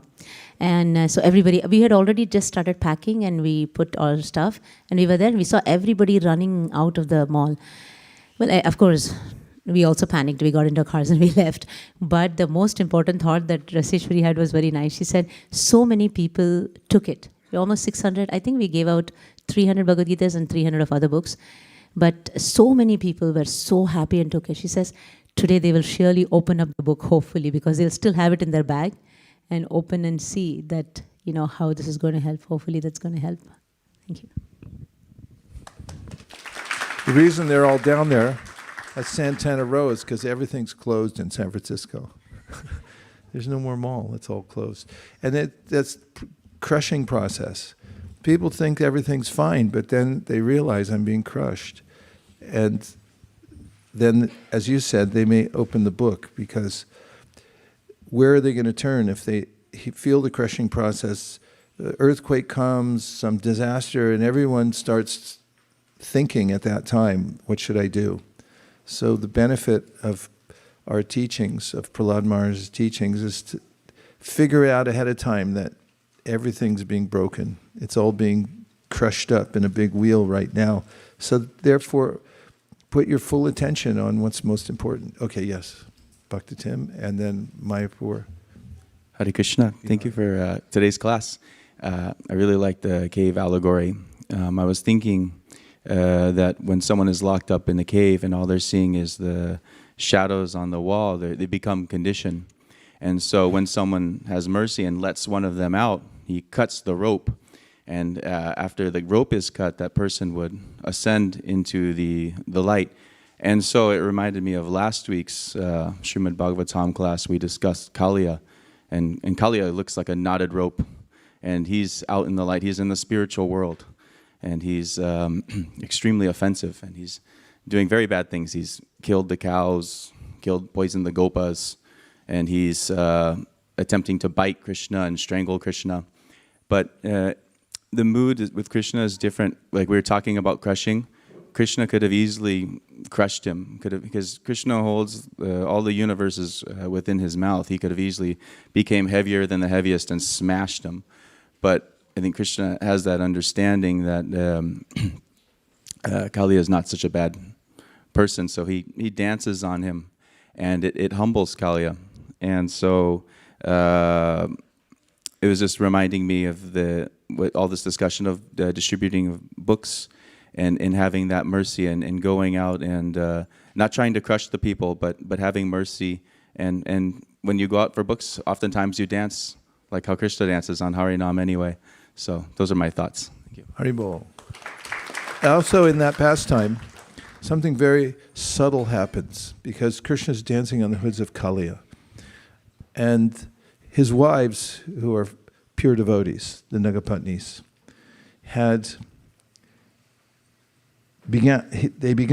began offering prayers when they saw that Kali had become exhausted and he put down his hoods. He stopped fighting.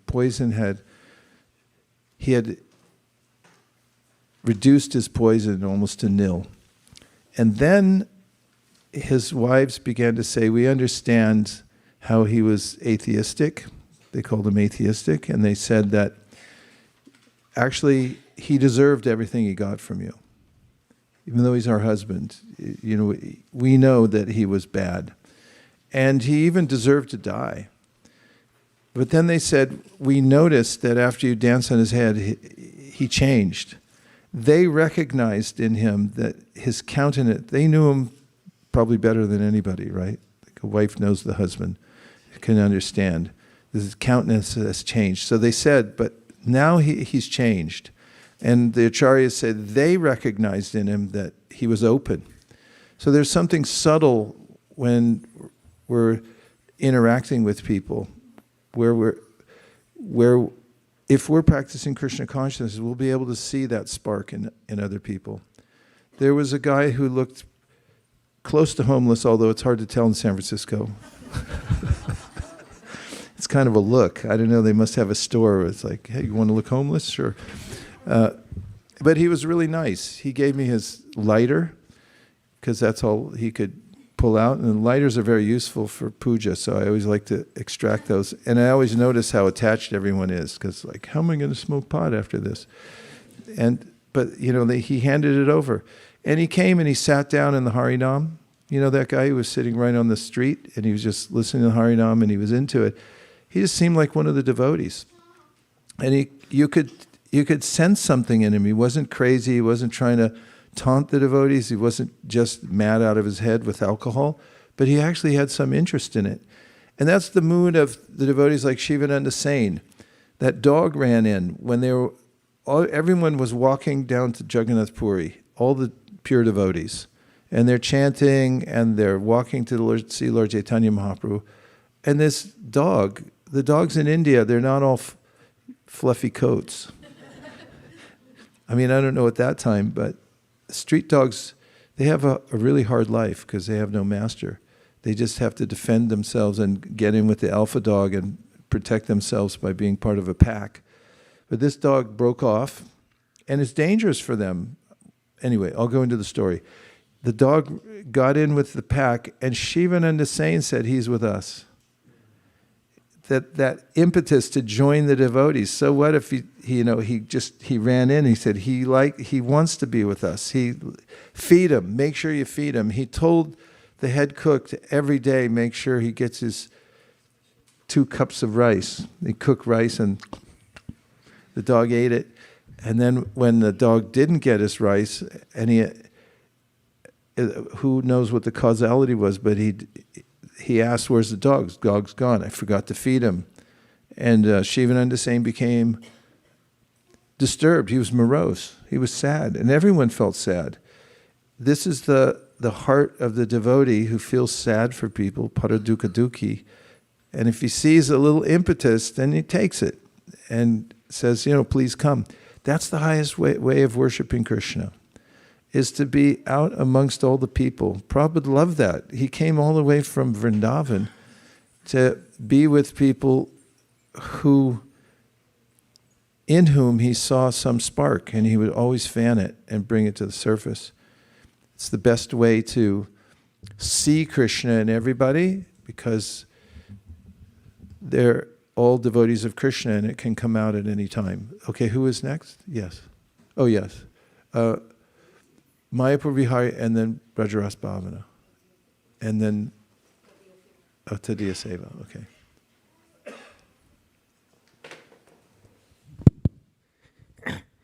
Hare Krishna Maharaj, thank you for the nice class. Maharaj, I had a question.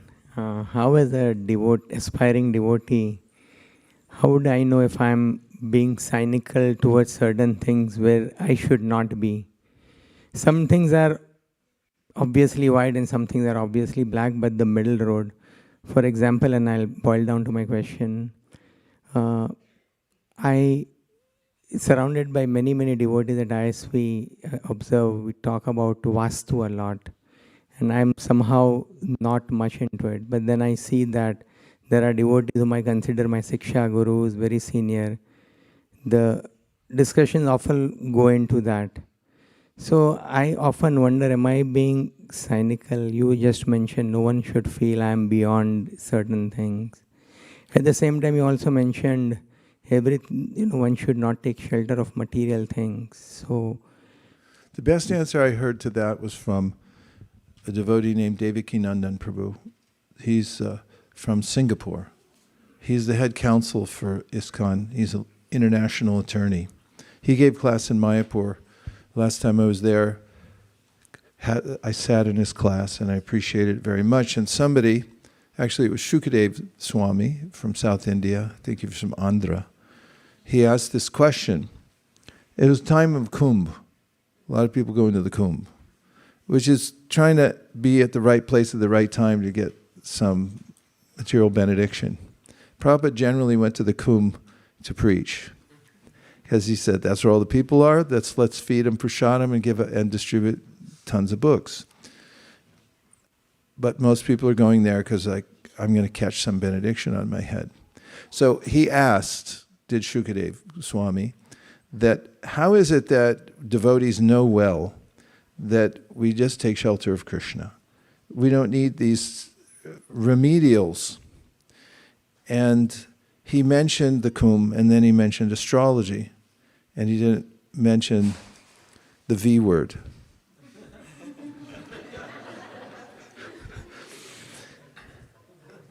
And that's Vastu. And his answer was thoughtful and measured. He said, devotees know that they only need to take shelter of Krishna. He said, but material life is nishpijamanam. It's a crushing process. It's so hard. It's like if you've ever hung from a bar, after like 30 seconds, unless you really practice at it, you're like, I got to let go. But no, keep going. You got a minute on here. And your mind's going, how am I going to hold on? And that's how we feel in the material world, because we're hanging on by a thread. In fact, I have a ritual in my relationship with one of my godbrothers. When I hadn't seen him for a few months, and then I just got out of my car, he was there. I said, how are you doing? He goes, hanging by a thread. So whenever I see him, he says, how are you? I said, hanging by a thread. And that's what we are in this world, hanging by a thread or hanging from a bar over a big pit. And any time, you can give up your grip and just fall off. So it's onerous. It's Padam padam yad vipadam. Any next step, you could trip and fall and anything could happen. So devotees, although they know their ultimate goal and ultimate shelter is Krishna, samashritaye padapallavaplavam, they know all that, he said. But at the same time, due to this intense pressure of the crushing process, they'd like to try to take a peek and see, is there any relief in the meantime? So there's like, let's look at the astrology. It's like, okay. And what does astrology tell them? They said, you're going to have some ups, you're going to have some downs. Then they'll go up, then it'll go down. Everybody has something mixed in because that's the way it goes in the material world. It's a rough ride. But if anything can cushion it to some degree, then devotees think, let me do that. So his answer was so expert because he didn't get into such a cut and dry thing where he just said, like, these guys are in Maya and they're not really devotees, or, we don't need that, it's nonsense. And Prabhupada gave a similar answer when Pradyumna asked him about astrology. He said, isn't it in our Siddhanta? And Prabhupada said, no. He said, but if you know it's going to rain, you take an umbrella. So the way we can judge is first of all, is keep first things first. If whatever arrangement we're making here in the material world limits our chanting of Hare Krishna, or it dissuades us from our services, I can't do it because this, that, then, as is explained by Rupa Goswami in the Bhakti-rasamrita Sindhu, this is mixed devotional service. What's pure devotional service? He gives the example of the prayer given before Lord Shiva and Parvati by Narayanak Paraksarve Nakutaschana Bhibyati Swarga Pavarga Narakeshu Api Tulyartha Darshana. By? Huh?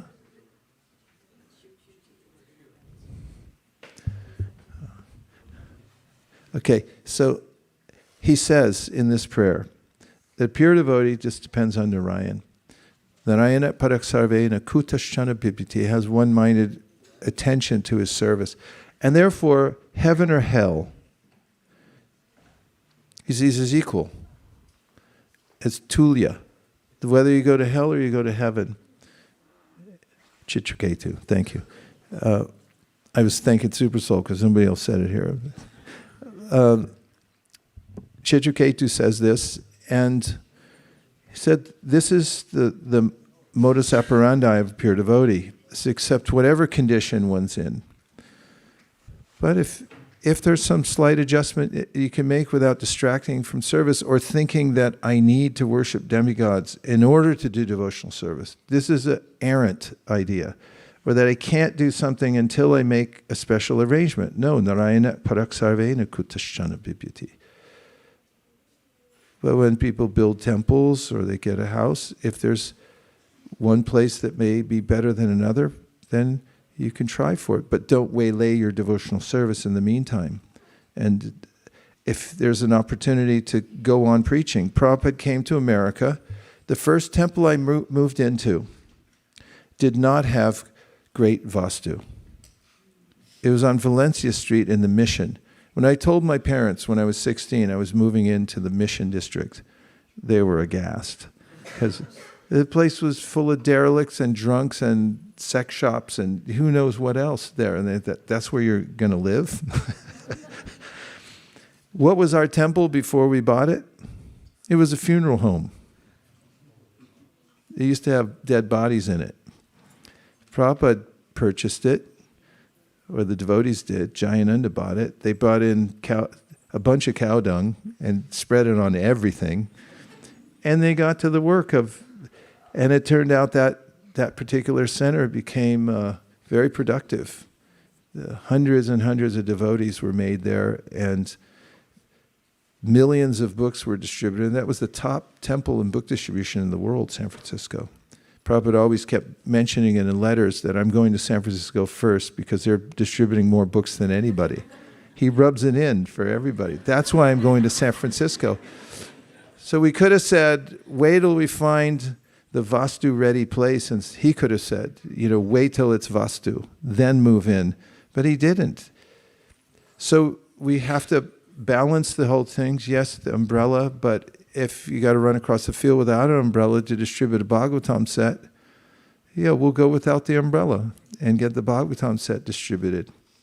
And there's also in the Hari Bhakti Vilas, which Lord Chaitanya practically dictated to Sanatana Goswami and said, like this, like that. So there's a section about when and where to take initiation from a guru. You'll go for 7 pages with all kinds of shastric details about where and when you can take initiation from a guru to make it auspicious.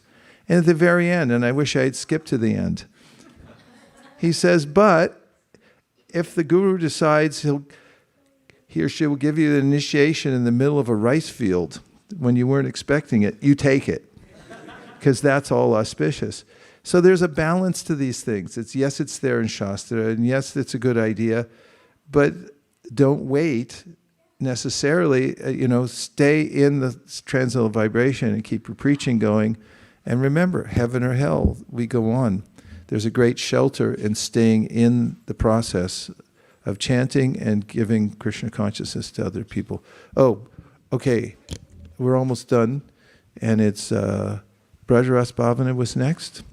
And then we're going to Diya Seva. And I'll keep my answers short.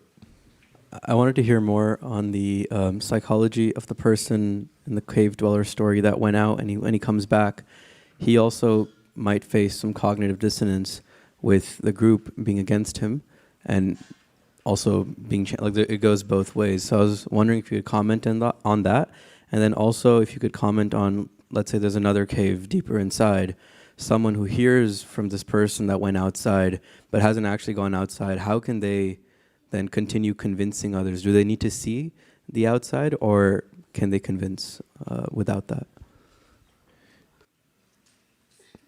I don't have immediate recall of exactly in the allegory of how that person who went out deals with it on the inside. But maybe we can just bring it to a more personal level. And we have experience in many cases of, as humans, in social settings where we bring up something that's not the status quo.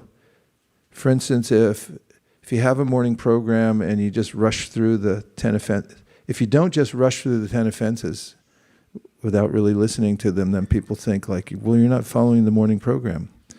Or if somebody mispronounces a word and then you don't mispronounce it, then everyone thinks you're doing the wrong thing. That's also possible.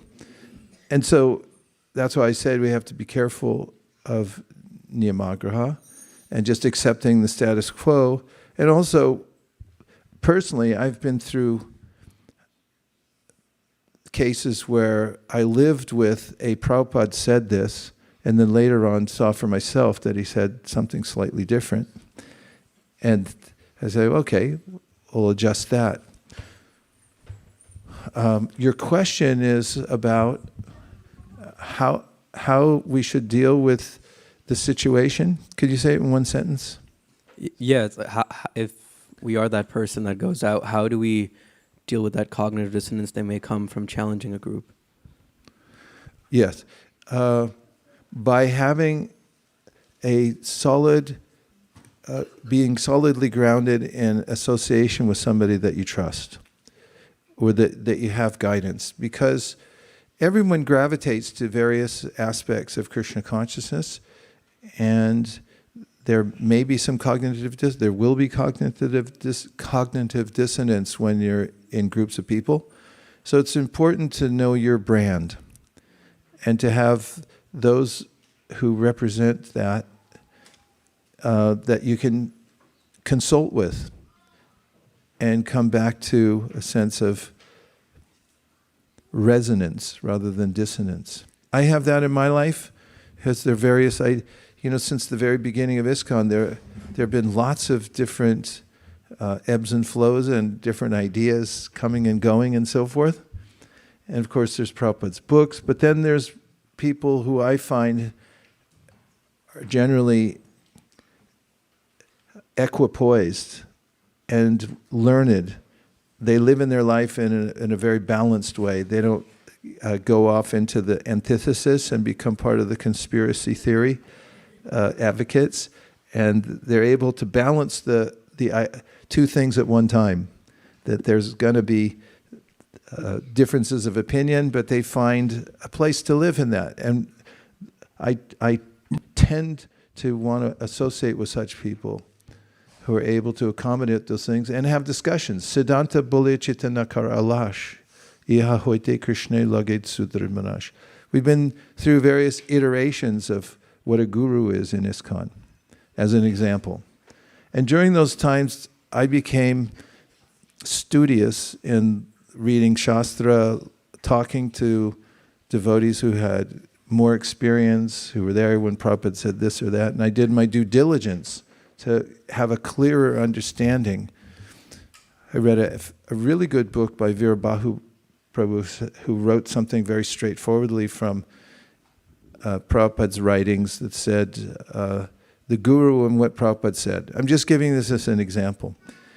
And reading that cleared a lot of, and other things, had cleared a lot of the dissonance that was there, because there's been a lot of dissonance that from various points of view, and still is.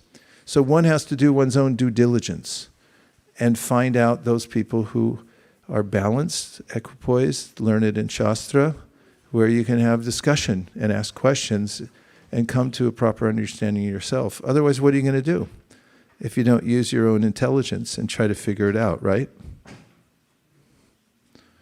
Okay, last thing, and how is it always that Tadiya Seva is last? It better be good. Okay, go for it. Maharaj, I just want to make a comment. Every year I visit my parents after going to Yatra, and sometimes I meet my school friends and my relatives also. So when I see them, I watch them, closely, how their lives are, whether they are happy or not, and what is their philosophy or guiding philosophy. And I'm very happy that, I'm on the right path, I'm on the right track, because when I see them, I see they are totally taken into sense gratification. Their lives are not steady. Sometimes they are very unhappy. I can see frustration in their lives. And so what I want to say is, if one doesn't take to the path of Krishna consciousness, they are carried away by their mental chariot, mind chariot. Whatever the mind dictates, they do those things. And ultimately, when you do such things, the end result is misery and unhappiness and lamentation. So I have to say that, we are protected within our ISKCON society by devotee association, right philosophy. Right philosophy means definitely right philosophy. Even Srila Prabhupada once said, religion without philosophy is a sentiment, and a philosophy without religion is a mental speculation. So I just want to make that point. Hare Krishna. Thank you, Tadiya Seva. Dear Srila Prabhupada, dear Sri Chaitanya Mahaprabhu, Shri Shri Panchatattva, Shri Shri Radha Madan Mohan, if you so desire, please keep us aligned with Prahlad Maharaj's mood and method for overcoming Raga Bhaya Krodha by surrendering to Krishna, the ultimate cure for all woes. Thank you for considering our request. Om Tat Sat. Everyone agrees with this prayer in whole or in part. Please say Hare Krishna. Hare Krishna. And now we have a presentation by the future leaders of ISKCON of Silicon Valley. Hare Krishna. One of the future leaders.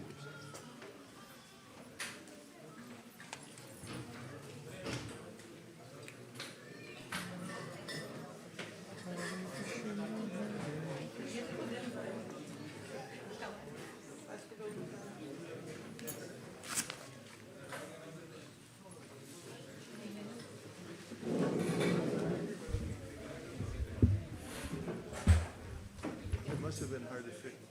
It like fit pretty well. I did like a discussion section. That's really helpful. Thanks a lot. I'll get a lot out of that.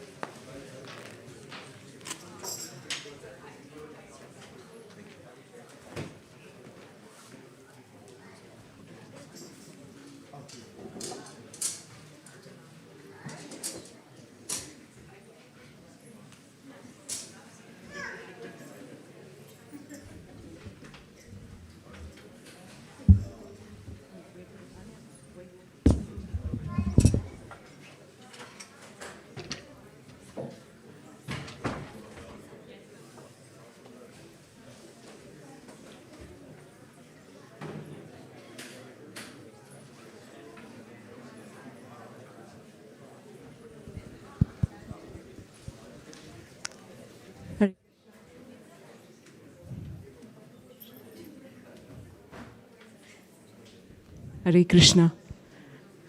Hare Krishna, everybody. Thank you so much. Dear Prabhu, dear Vaisesika Maharaj, thank you for a wonderful Saturday morning Bhagvatam class and a lot of meditations on the Sankirtan yesterday. We are all feeling very uplifted and happy that we were able to be a small part, but still a part of Lord Chaitanya's mission. And today we'll be having a presentation by Anya on when to apologize and when not to.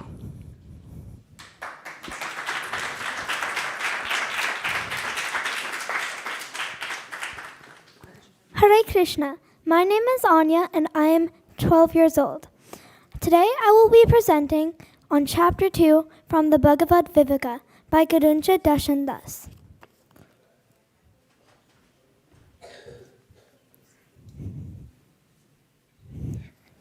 Today I will talk about intentional versus accidental mistakes. I will tell the story of King Parikshit and how he makes an accidental mistake when he puts the snake on the sage. I will also tell the story of King Chitraketu when he makes an intentional mistake of insulting Lord Shiva and Lord Parvati. Now I would like to talk about the difference between honest and dishonest people. Honest people may accidentally offend someone, but sincerely apologize, while dishonest people may offend someone knowingly and try to justify or cover up their mistakes.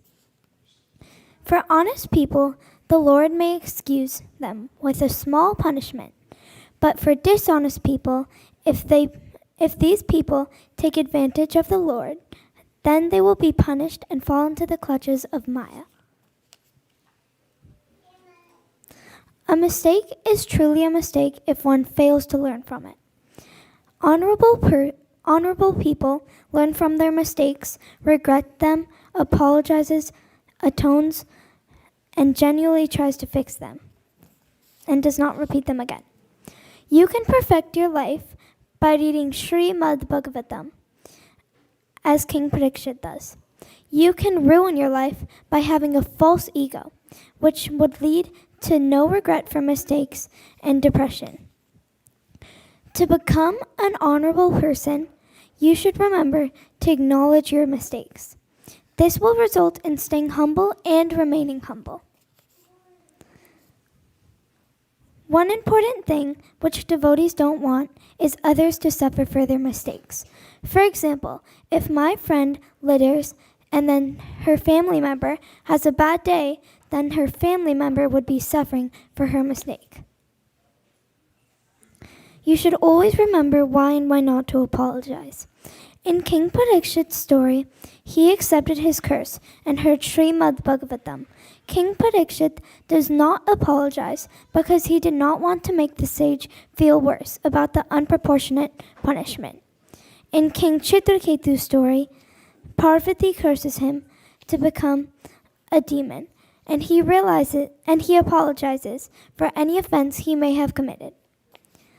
The attitude behind an apology is also very important. Apologizing is not a ritual, but it's a heartfelt response of one's emotion. This means that if I apologize to someone for losing their toy, but I don't actually mean it, then that would not be a proper apology. One example of this is when Krishna lifted Govardhan to protect the people of Vrindavan from Indra, who was pouring rain from the heavens. Sincere apologies attract forgiveness.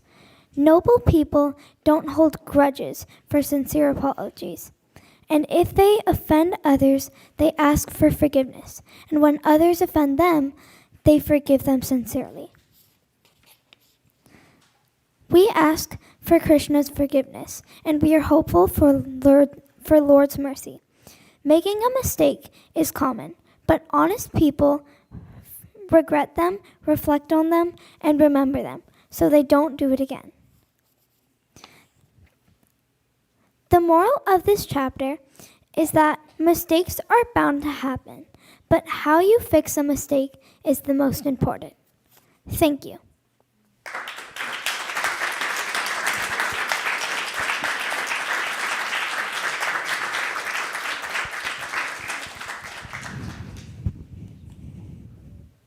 Nice presence, Anja, you have.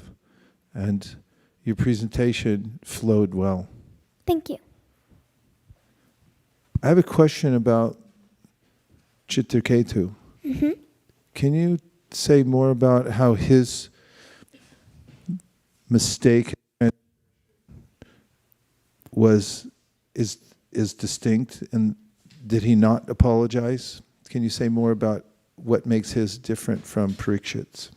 King Chitraketu apologizes for any offense he may have committed to Lord Shiva or Parvati, because he did not find the thing he said was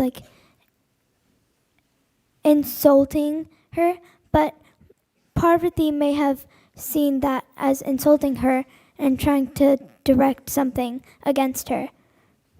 So. But you're distinguishing the two, right? Yeah. Parikshit gave, you're saying, a sincere apology, but Chitraketu's was insincere? No. Chitraketu's was sincere, but King Parikshit did not give an apology. I see. Well, this topic comes up in the verse right after Apichet Sudaracharo. In the Bhagavad Gita, Krishna says, even if somebody transgresses and does something wrong, if their intention is right, then that person is to be considered saintly. And in the next verse, Prabhupada asked the question, how is it that somebody who's a pure devotee can intentionally make a mistake or fall down? And I think you answered it nicely in the point about how if they continue with the process, and that's exactly what Prabhupada says, even if they make a mistake intentionally. And this was a question that somebody asked Prabhupada, how do you know if somebody's offense was intentional or non-intentional? And he said, if they come back, then it wasn't intentional. And that's what you pointed out, which is a subtle philosophical point that I think is really important. Mm-hmm. Thank you very much for bringing such a nuanced presentation and for holding forth to speak the philosophy. It was very nice. Hare Krishna.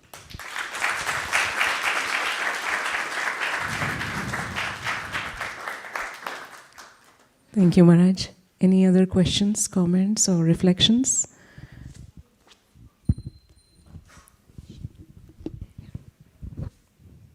I have a question. When Parikshit Maharaj, why did he not apologize to the sage? King Parikshit? King Parikshit does not apologize to the sage because the mistake he had committed was not as proportional as the punishment he had gotten from the sage, or from the sage's son. Any other questions? Yeah, I just want to comment on a few things. You were very confident, when you presented all the slides, so good job on that. Mm-hmm. And I really liked your slide about, where you mentioned 7 or 8 things, one's like atonement, apologize and all that, right? That was very nice. So thank you. And the pictures, right? Like, how did you put all that pictures? They were very beautiful. My mother and I found a couple of pictures from the web and just uploaded them onto the slideshow. Thank you. Hare Krishna, Anya.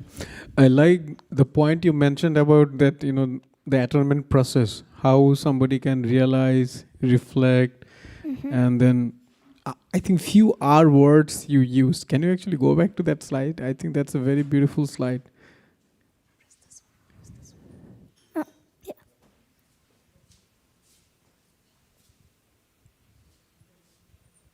Before that, I guess. Or maybe... I think that one is it? No, I think there was a slide where the last paragraph was like big paragraph. Second last slide, maybe, yeah.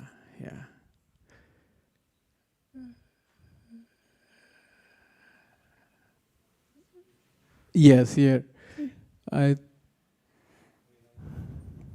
Where is that part? Yeah, realize, regret, rectify, remember, and don't repeat. So I really love this point. I think if somebody follows this formula, they can rectify their mistakes and they can be a better person in the next instance. Thank you for sharing this point. Hare Krishna.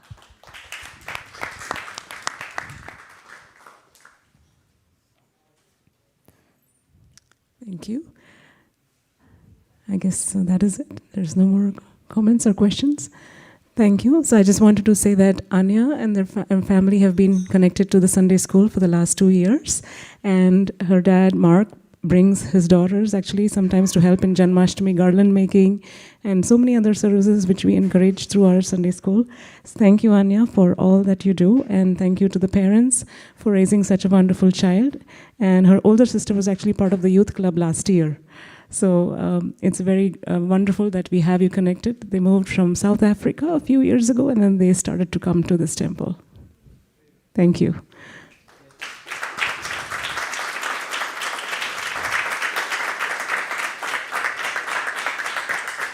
Thank you, Anya. Do we have any announcements for this week? Bhakti community? Thank you. I want to remind everybody about Bhakti community. It's like when you give anything to for your family members, you give them books, but you just don't give them books. You also connect them to a devotee, you connect them to a class, you connect them to somebody who you really like. And that's the same thing we have to do with newcomers. You just don't give them books, but you connect them to somebody who if you really like. And everybody is looking, people are really looking to find somebody who is happy and find somebody who has figured it out. And I think you are all it.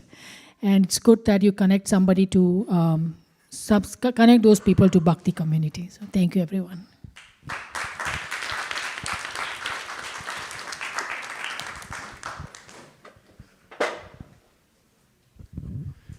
Bhakti community is revolutionary in that it closes the gap between those that we meet and an opportunity for them to associate immediately in the right environment.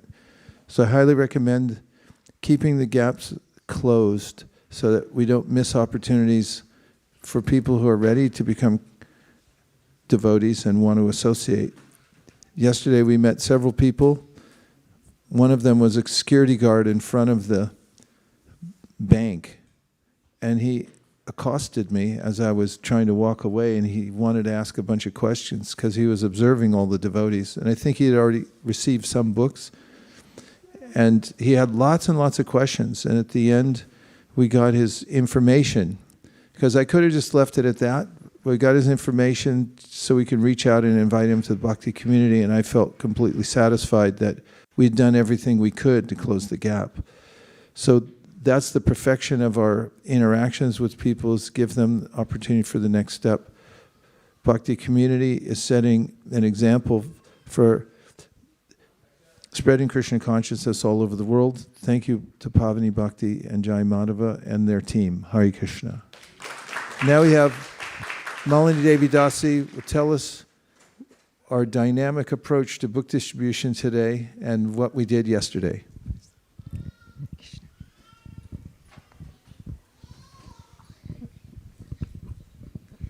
Hare Krishna.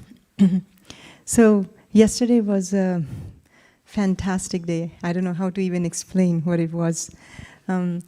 One common theme yesterday, the whole day yesterday, was that devotees were willing to break up into small groups. That's a big thing, because I'll tell you why. Even the youth, everybody wants to come to San Francisco because that's where Vaisesika Prabhu is, that's where the Harinam happens, the main Harinam. And when we just floated the idea that maybe we should have multiple spots, smaller spots and everything, Advait Srinivasan told me, but Mataji, we will miss the Vaisesika Prabhu's Harinam. But then they just decided, it's okay, we'll just make that spot a smaller spot. So we had like 6 spots yesterday. One spot we didn't even get scores yet from is Balimardhan Prabhu and Ananda Mataji. They had 2nd spot in Livermore. There's 1 spot in Livermore by the youth, headed by Advait Srinivasan and team. And then we had one in Santana Row where another youth team went. They also sacrificed the main Harinam. So first I wanted to give a big round of applause.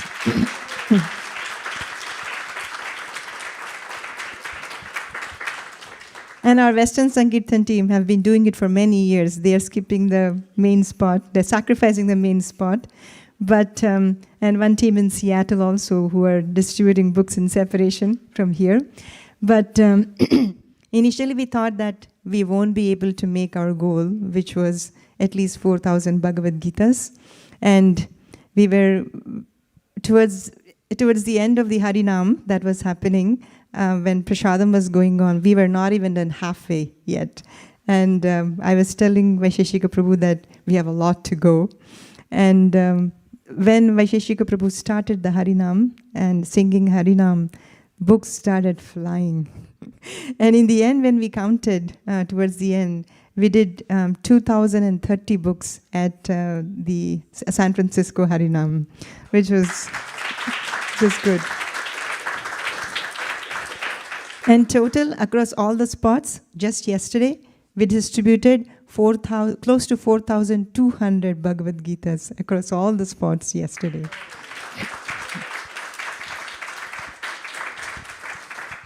The teamwork is amazing. And there was one team with Aui and we also had Rimuna. They were just two small kids team. They went every place, and they were not just giving out the books, they were collecting donations. I asked them, what are you asking? He says, give us some donation, whatever.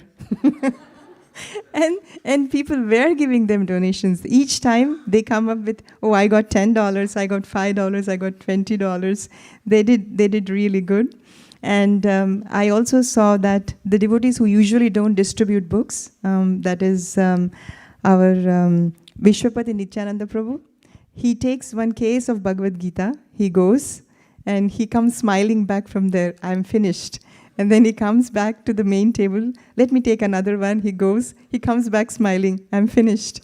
So I saw that many devotees like that, who usually don't distribute books, they were doing huge. And Danakeli Chintamani Mataji, she is usually the biggest book distributor, I would say, at the San Francisco Harinam, maybe next to Sukheshwari. She actually carries a trolley, and she says, give me 6 cases at a time.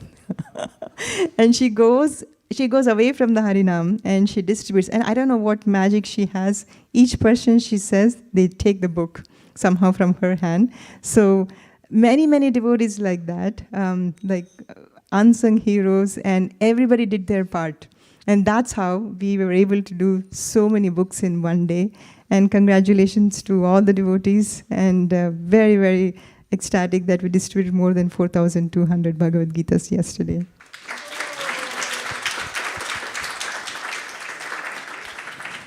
There are many things to share, but I'll just wanted to share 2 things that I heard from His Grace Vaisesika Prabhu, and I think it's important for the Sankirtan devotees to take this back. There was one thing is that nowadays everybody wears an earplugs in their ears or AirPods or whatever it may be. They don't look at us anyway, but they can't even hear us now because there is something in their ears. So Prabhu was mentioning yesterday that Prabhu was he was trying this new tactic that he would, when people are passing by, he would just point them to their ears. He would just point them to their ears until they notice, and then they take it as, what? Oh, we were just discussing if you were into rock music or some other kind of music. That's a conversation starter when they would take it out. So Prabhu was mentioning how workarounds bring turnarounds. So if there is something that is not working, if you can try, and then that's how turnarounds happen. So if you feel the same way like I was feeling yesterday, please try this and see if it works, to see if you can point to their ears and ask them stop and ask a question, and then opens up a conversation for us to distribute books. And the second thing that Prabhu mentioned, this is a very important point also I felt, he said that about giving donation, he said there's absolutely no obligation to give any donation, he said. And I was thinking, wow, what happens after that? But he said, but you have an opportunity to give a donation. And I think these are very important for us to hear. I'm saying it because it can be recorded so we can listen to it again and again, because these are important points. And absolutely loved the Harinam yesterday. And as Prabhu was mentioning, how if there is a spark, just fan it. We were distributing books, and one person, after everyone leaves, I always say, Hare Krishna. And then that person turned back and said, what was that? And then I said, Hare Krishna. Oh, can you teach me that? And then we taught the entire Mahamantra, and that person was open. Just saying Hare Krishna just opened up in a fire. I mean, we just fanned the spark. What was that? And after that, everybody was leaving, and then we say here, Hare Krishna. And they said, what? Hare Krishna? Everybody was repeating Hare Krishna Mahamantra. So these kind of opportunities are very, very important, because we gave them holy name, we gave them the books for them to practice. And today also, we have many, many places where we are going out. Some brave warriors who are still enthusiastic, we are going out today. And in many places, actually, December marathon starts December 1st. We start in October, but the whole month of December is open. Please come, please distribute books with us. And to experience these kind of things, we have many, many spots today. Please reach out to me if you need anything. Hare Krishna.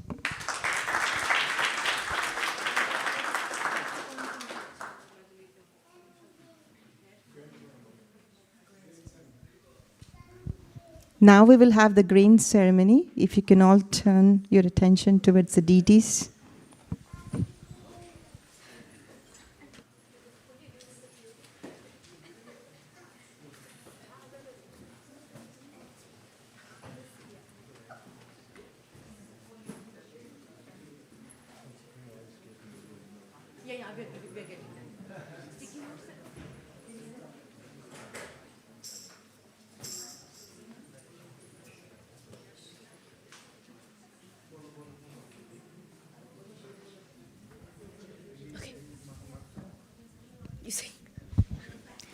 Hare Krishna, Krishna Krishna, Hare Hare, Hare Rama, Hare Rama, Rama Rama, Hare Hare.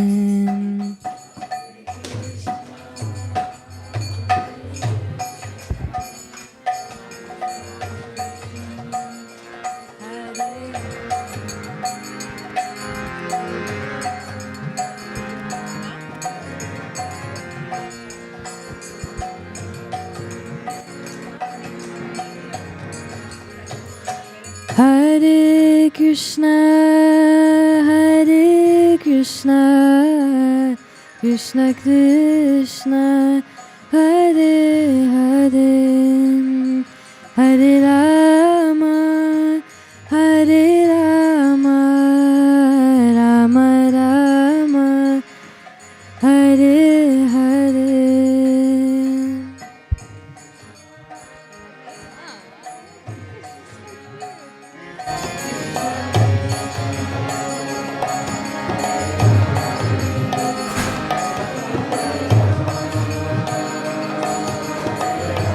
Rama Rama Hare Hare Savana Bhavatu Savana Bhunaktu Sahaviryam Karavavahai Tejasvinamadityamastu ma Vidvishabhai. Om Shanti Shanti Shanti. Om Swastino Govinda Swastino Chutananto Swastino Vasudeva Vishnu Dharatu Swastino Narayano Narovai Swastino Padmarabha Purushottam Dharatu Swastino Vishvakshena Vishveshwaraha Swastino Hrishikesho Harer Dharatu Swastino Vayanatayo Hanihi Swastino Ananjana Suto Hanur Bhagavatu Dharatu Swasti Swasti Sumangalai Kesho Mahan Shri Krishna Sakchit Ananda Ganaha Sarveshwareshwaro Dharatu. Jai Shri Krishna Chaitanya Prabhu Nityananda Shri Advaita Gadadhara Shivasari Gaura Bhakta Hare Krishna Krishna Krishna Hare Hare Hare Rama Rama Rama Hare Hare. Today we welcome Suyash Manasi and Anasuya, who is a obviously highly conscious living being. Very highly conscious. Welcome, Anasuya. It's a pleasure to conduct your grain ceremony. Nirkula sends her deepest blessings for you on this day. She's a little under the weather, so she didn't want to come in. We are celebrating this occasion because Krishna is very kind, and he gives us an opportunity to know him in many ways. In the Bhagavad Gita, for instance, he says, Punyo Ganda Prativyam Cha Tejas Chasmi Vibhavaso Jivanam Sarvabhuteshu Tapas Chasmi Tipashvisu Bijamam Sarvabhutanam Vidipartha Sanatanam Bhutir Buddhimantam Asmi Tejas Tejas Vinamaham Rasoam Apsakonteya Prabhashmi Shashishurya Yoho Pranavaksar Vivedeshu Shabdake Purusham Nishu. The sound in ether, you can remember Krishna. The seed, you can remember Krishna. You can remember the heat and fire. You can remember the ability in any human being. When you see it, you say, that's Krishna. The fragrance of the earth, when you smell that, that's Krishna, he said. This is me. And in the 15th chapter of the Bhagavad Gita, Krishna says, Aham Vaishvanaro Bhutva. This is the time at which we begin to notice how Krishna is kindly conducting all our affairs on our behalf to give us opportunity to use this human life to be fully conscious of him. And it comes, Aham Vaishvanaro Bhutva, in this beautiful statement. He says that I become the fire of digestion. I am the fire of digestion that digests all things. And it's noticeable at around 6 months, isn't it? Have you noticed? She starts to look at if you have rice dal chapati. No. Idli dosa? No? Okay. Whatever the whole grain food, it's quite natural for the child at this junction to say, I'll also partake at this time. It comes quite naturally. So we celebrate these natural transitions in our lives by remembering Krishna. It's very holistic and a beautiful process to remember that, okay, Krishna is the fire of digestion. Therefore, we'll worship Krishna by using our digestion. We'll take our first grains, won't we, Anasuya, today? A little something, a little Mahaprasadam, sweet rice, best of all foods in the universe. And that way, honor Krishna. And it's Mahaprasadam. It's been offered to Krishna. Indicative of the lifestyle that Anasuya's come into because of momentum from her previous life. After we give her first grains, we're also going to do a prognostication to see what her inclination is. We have a mountain of Shastra on the right. We have kartals in the middle. We have a huge stack of cash. I've never seen one that big. We have jewels, bangles made of gold and diamonds and rubies and pearls. And then we have in the back some beautiful pictures and things like that. And although it seems kind of a fun thing to do, put the child in front and let her grab, it brings us to the awareness that every one of us has a predisposition towards something, and every urge we have can be engaged in Krishna service.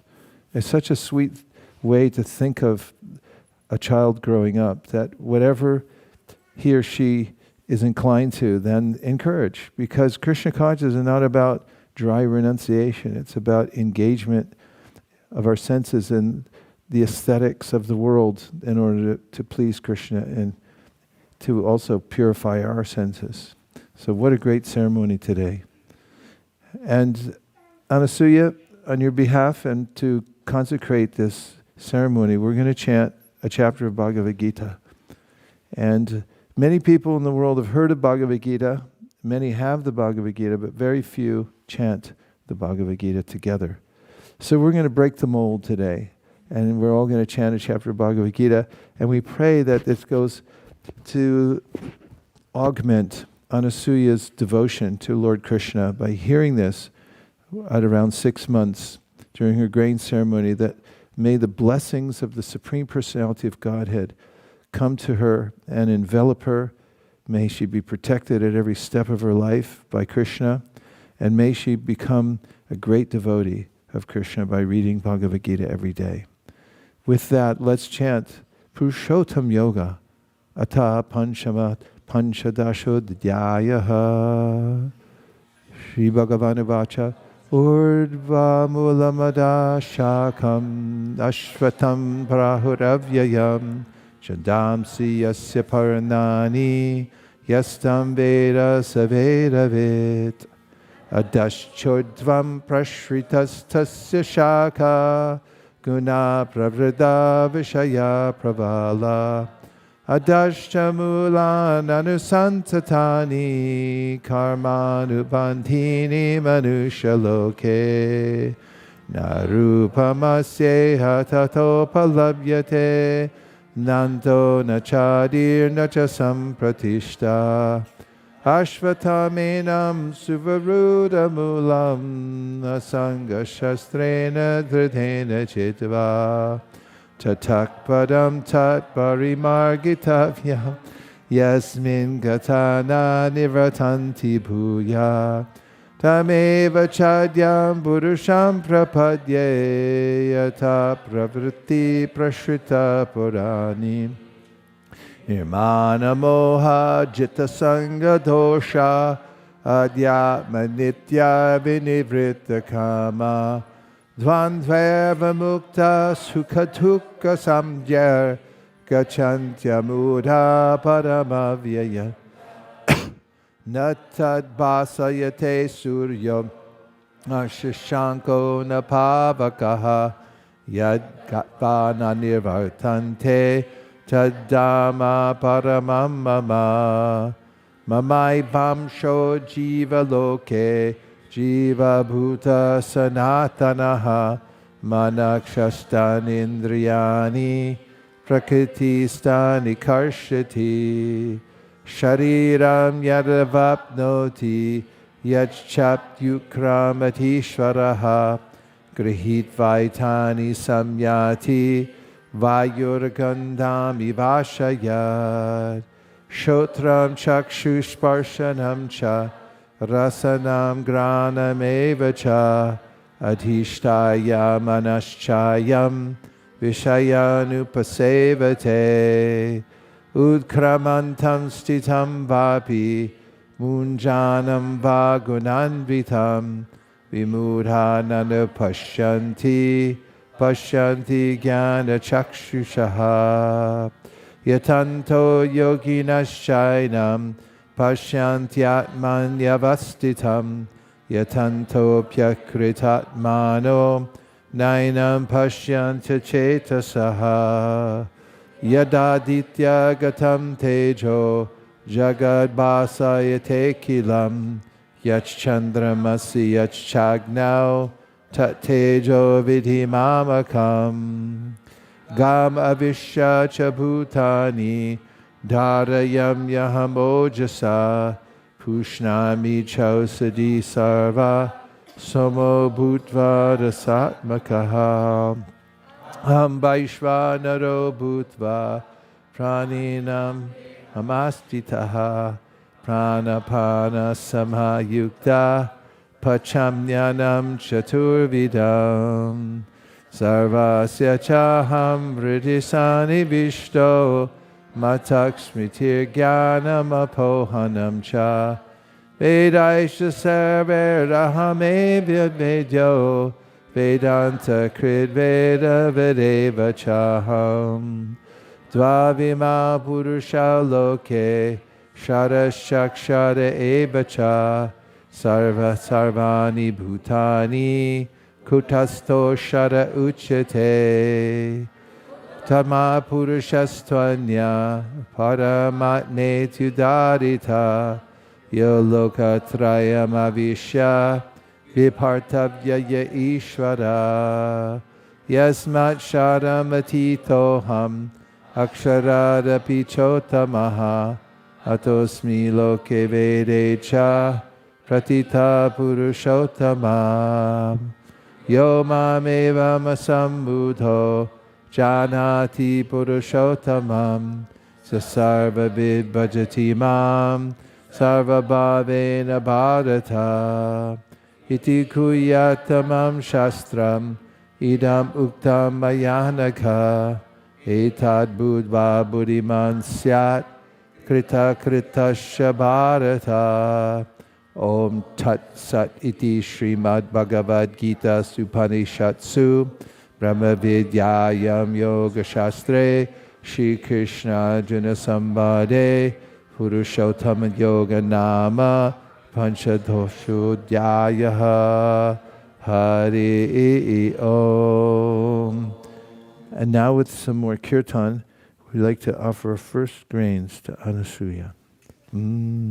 Hare Krishna, Hare Krishna, Krishna Krishna, Hare Hare, Hare Rama, Hare Rama, Rama Rama, Hare Hare.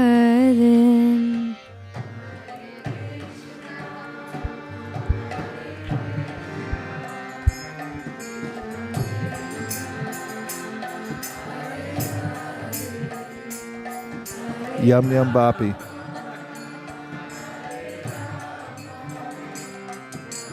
What a good girl. Hare Krishna, Hare Krishna, Krishna Krishna, Hare Hare, Hare Rama, Hare Rama, Rama Rama, Hare Hare.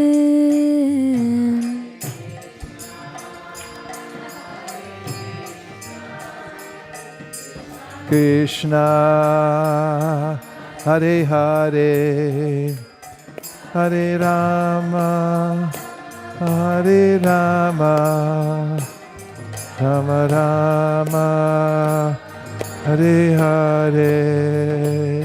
Hare Krishna, Hare Krishna, Krishna Krishna, Hare Hare, Hare Rama, Hare Rama, Rama Rama, Hare Hare. Hare Krishna, Hare Krishna, Krishna Krishna, Hare Hare, Hare Rama, Hare Rama, Rama Rama, Hare Hare. Now we'll do this prognostication, but I already have some predictions to make because of her physiognomy. I said she's a very she has very high consciousness, and I can see from her eyes that she's equipoised, very steady. I know she cries probably, right? Kids cry, it's just kind of natural, it's the way they express themselves, but she's very present. I predict that she'll be very intelligent, and also equipoised in life, and a good friend to have, because she'll be confident in herself. And now let's see from our scientific approach. Now, Anasuya, all we're expecting you to do is just whatever you feel is right. You help yourself to any of these things, and we're going to try to interpret what your movements mean. So here's, on this side, you have Bhagavad Gita, Srimad Bhagvatam. In the middle, okay, you don't need much more. Okay, kartals, help yourself. Over here, there's cash, which represents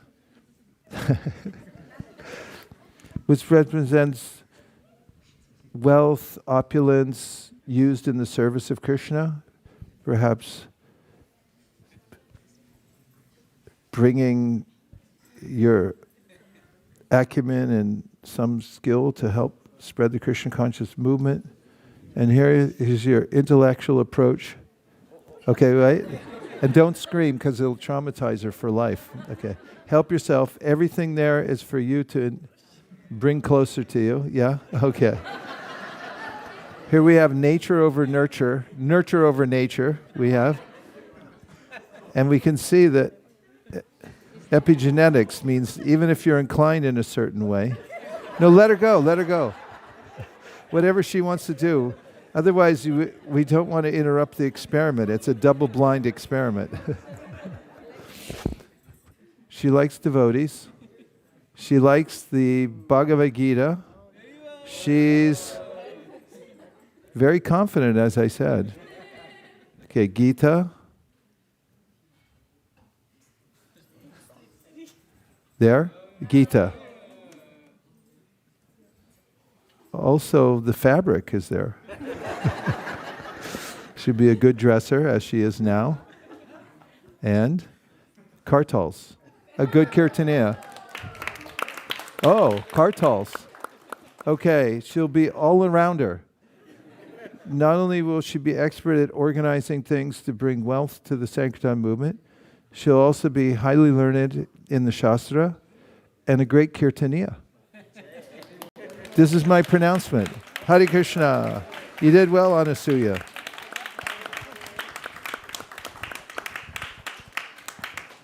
Dear Srila Prabhupada, dear Shri Chaitanya Mahaprabhu, Shri Shri Panchatattva, Shri Shri Radha Madan Mohan, Shri Shri Lakshmi Nrsingadev. If you so desire, please bless our dear Anasuya, that she'll always have the association of pure devotees. She'll always rejoice in the festivals throughout the year. She'll love chanting Hare Krishna, reading the Shastra, and may she become a force for good all over the world by her Krishna conscious nature. May she inspire people to take to the path of devotional service as prescribed by Sri Chaitanya Mahaprabhu. Om Tat Sat. Everyone agrees with this prayer in whole or in part, and who wants to see the greatest welfare for Anasuya throughout her whole life, please say Hare Krishna. Hare Krishna. Anasuya, it's been a pleasure. You're an amazing child. Vanchakalptarishya kripasindhabevacha patitanam bhavanibhyo vaishnavebhyo namo namaha anantakoti vaishnaviki jaya. And a little more kirtan. There's one announcement before we take prasad, and that is that prasadam will be served in the reception area since it's really cold outside, and you can honor prasadam inside the temple room, but that also means we'll need 2 to 3 volunteers to clean up after. So is there anyone that would like to volunteer and help clean the temple? Okay, perfect. Thank you so much. And then we can go to prasadam prayers.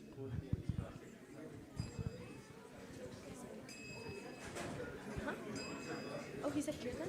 Oh, kirtan. Guys, someone's...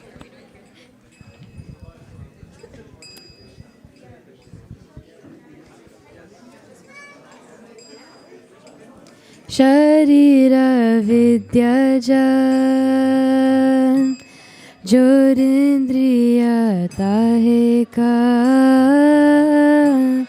जीवे फिर विषय सगोरे तार्मदे जीवयति लोभमय सुदुर्मति ताकि जिता कठिन संसारे कृष्ण बरदयामन कोरी बारे जीव जान स्वप्रसादन दिलोबान से अनामृत पान राधा कृष्ण गुण गान प्रेमेरा को श्री चैतन्य नीता प्रेमेरा को श्री चैतन्य नीता मा प्रसादे गोविंदे नम ब्राह्मणे वैष्णवे स्वपुण्यवतं राजन् विश्वासनेव जायते प्रसादे सर्वदुःखानां हानिरास्योपजायते प्रसन्नचित्तसु यासु बुद्धिपर्यवतिष्ठते त्वयोपभुक्तशगन्धा वासुलङ्कारचर्चित चिस्तभोजिनो दासस्तावमयं जयमयम् शुष्कं परिषितं वापि नीतं वधुरदेशत प्राप्तिमात्रेण भोक्तव्यं नात्र कालविचारण न देशनियमस्तत्र न कालनियमस्तथा प्राप्तमन्नं द्रुतं शिस्तैर्भोक्तव्यं हरिराब्रवीत् Bhagavad Srimad Prasad ki. Please come take